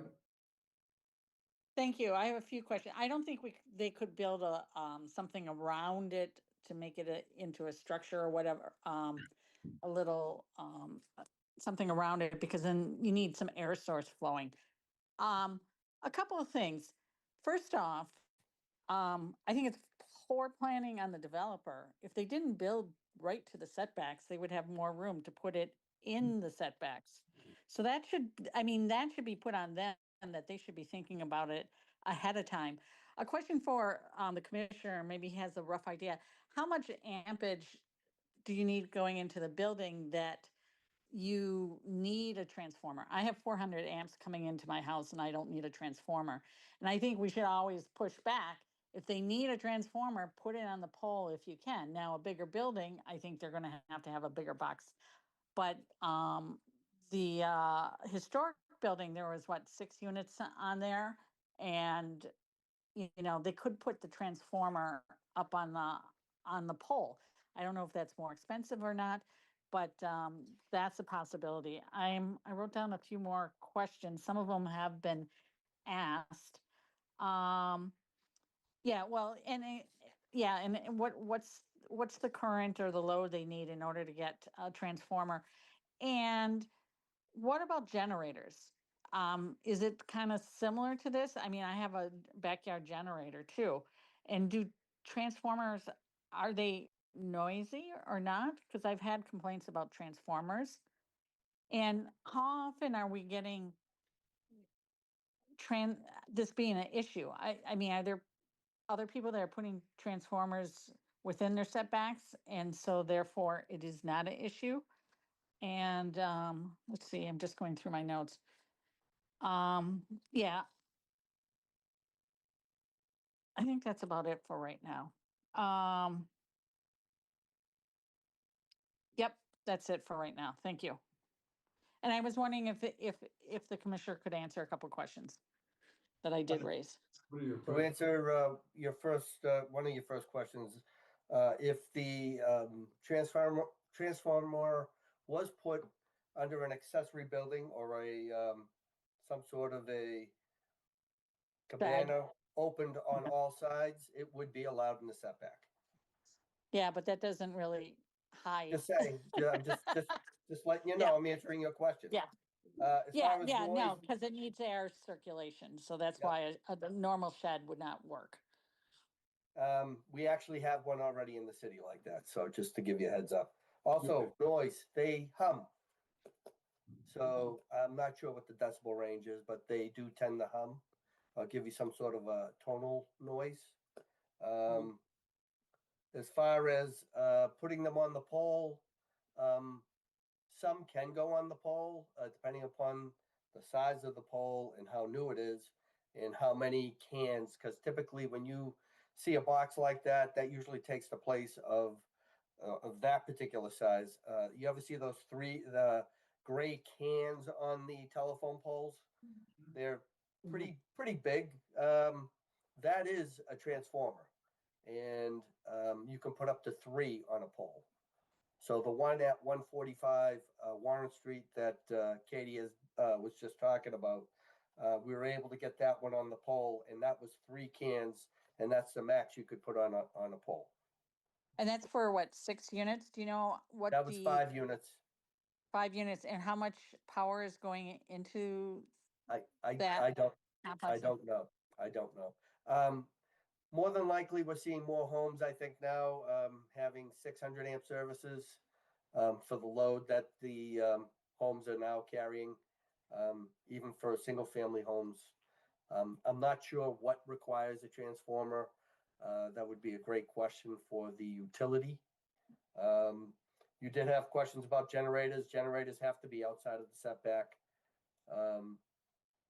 Already, we already require that. So I think that was all you were asking. So generators, as I hear it, can't go in the setback, right? Correct. They cannot be in the setback. Yeah, so they have to be next to the house. I guess the question is whether we can require transformers to be treated the same, especially if a noise issue. They are treated the same, right? Oh, they are. Okay. So the question is whether they should be an exception. But they cannot be in the setback. They cannot be in the setback. Okay. Right. The noise is a concern, especially with the neighbors and stuff.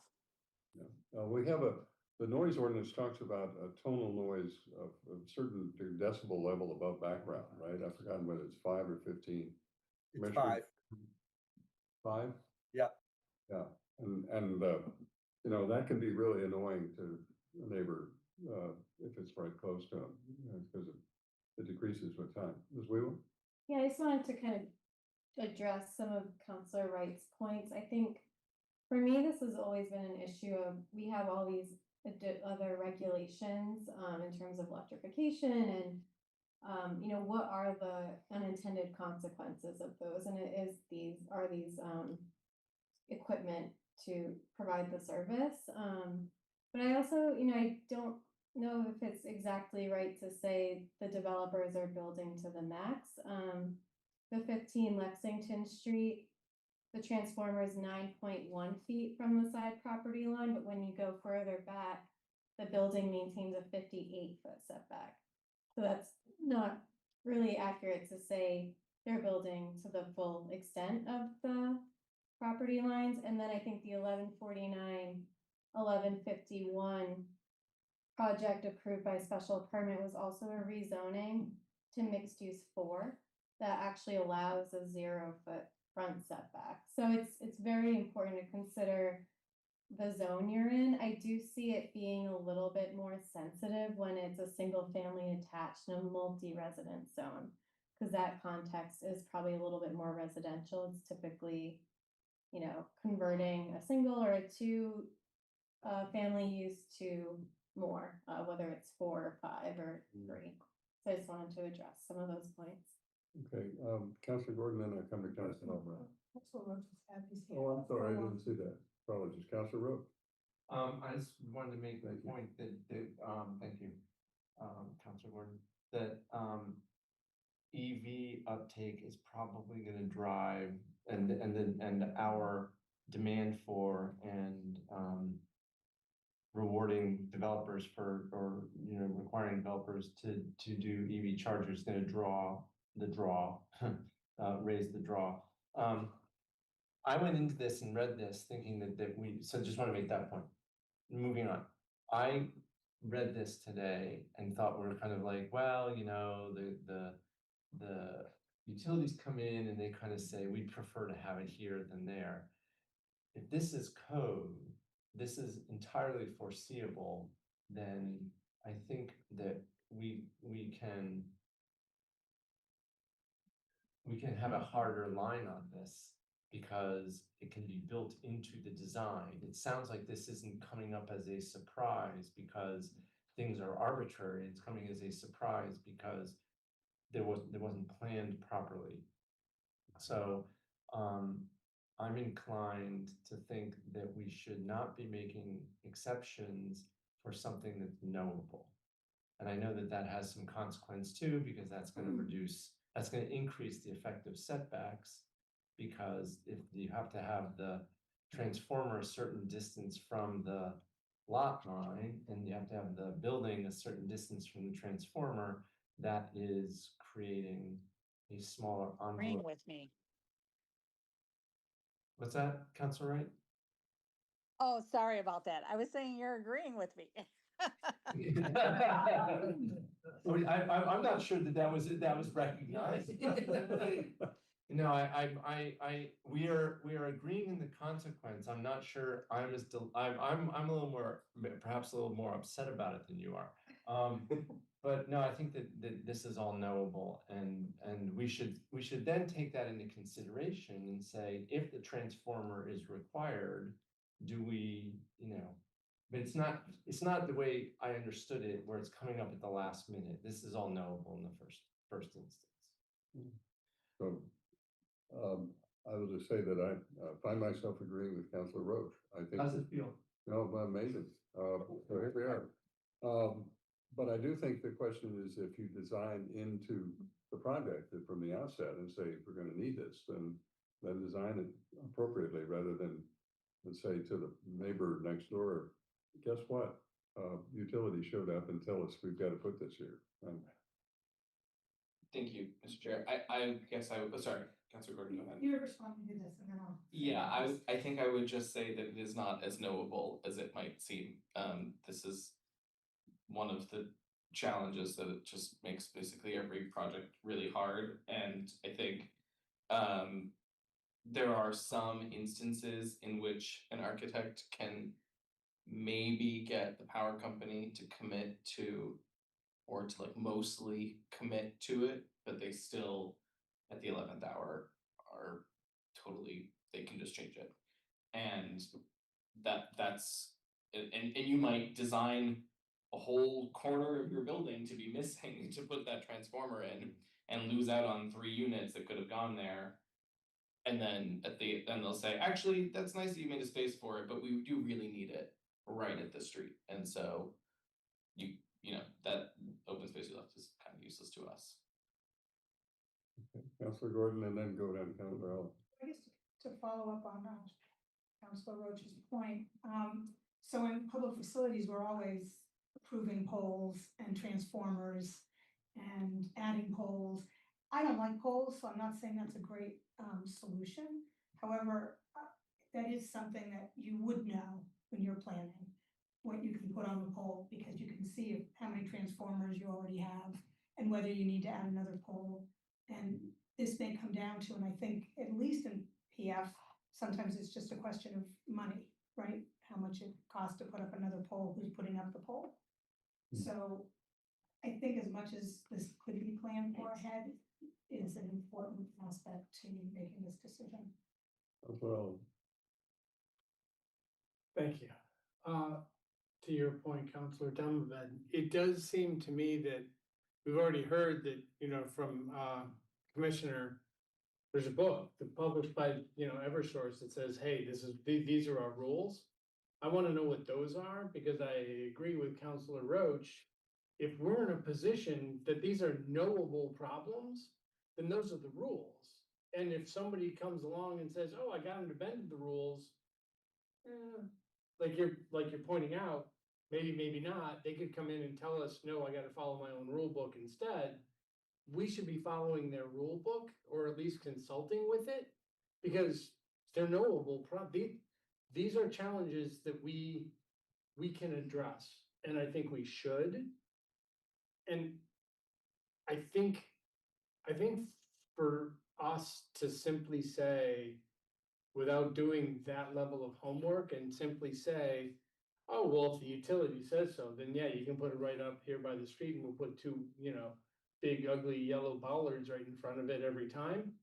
Hang on, let's be a lot more thoughtful about it. And I might be saying, I don't really care if an architect says, oh, I got them to agree to something that they shouldn't have, or that's an exception to their own rule. No, let's just follow their rules, and if they make an exception that is helpful to us, all the better. But our standard should be How did you their like guidance, breakfast? not. Did you go in the back room too? To on a one-off. Anyway. Okay, Councilor Albright, now I want to bring this discussion to close. So I'm curious, Newton Crossing, which is, I haven't seen any bollards or transformers on Washington Street. They're being helicoptered. Do you know where they're going on that? It's 40B, not a special permit, but I don't know. I know there's a lot of internal roadway, or not a lot, but there's an internal roadway to that project, so I can check the plans and see. so, we're working, as you know, with Eversource and National Grid on this energy planning project. And there's a guy named Chris Comack who's in charge of integrated energy planning. So I think he would be a good person to, I just wrote him an email asking him if he can talk to us about that. I think he would be the right person. So, I'm gonna entertain a motion to hold on this item, I think, because I don't think we're ready to go to a public hearing, because I don't think the questions have been clarified yet to the point of satisfaction to the committee. I'll just say that I'm cautious about anything moving into the setback generally, unless there's really very powerful good cause. But especially if we're talking about not just a box, but associated safety equipment. I mean, that really changed the character of that frontage in that street. And maybe that's the future we have to live with, but at least we ought to know what the future is and how we can live with it. Could you, when you come back to us, could you remind, when we were doing some work before about energy planning, we did make some exceptions and allowed certain things to get into the setback, and they had to do with energy. I forget what they are at the moment, but we've already made some exceptions, and if you could bring those to us so we can see. I think we said that heat pumps could operate in the. And insulation too. Insulation and heat pumps were the two. So, 8 inches. I think, I'll just say one other thing. It was helpful that regardless of where you come out on raised beds, to have the illustrations you did and some examples. And it seems to me that the code book is an important piece of understanding about what it says about, it may, Eversource, and again, where the code book comes from is also important. I mean, is it made up by Eversource or made up by national standards of the industry? I just don't know. But at least we ought to know what their rules are, as Councilor Oliver said, before we make our own rules in response. So I hope that part of your research, and Commissioner, you may be able to help this conversation along, at least understand what we're talking about. I have the code book. Okay.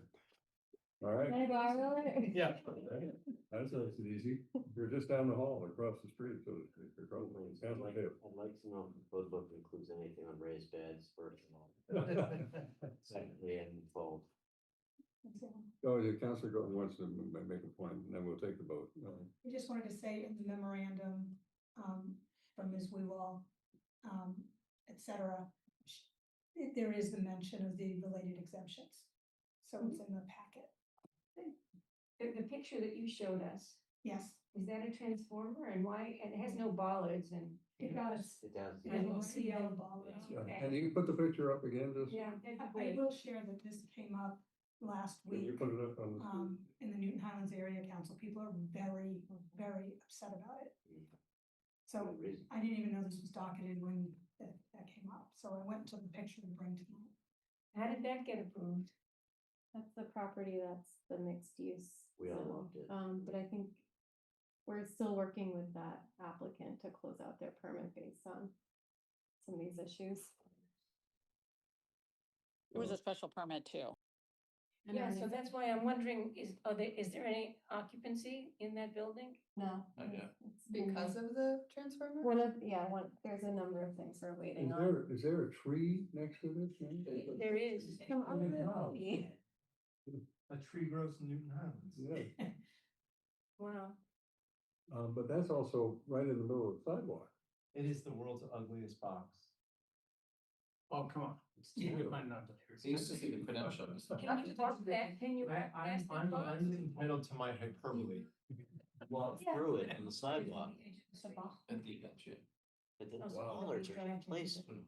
You have to walk between the bollards. They got it, Oh, that's not good. And it's in front of an ugly blank wall too, Right. piece. okay, so it's two ugly things. Ugly as detective.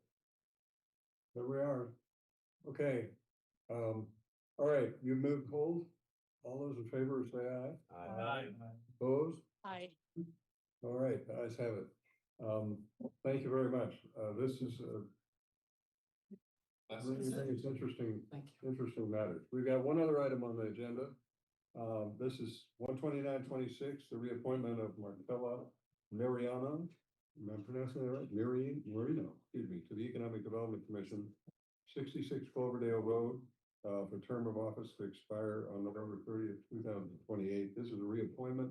Unless anyone wishes to meet the candidate, we generally do these pretty much pro forma, but I need a motion.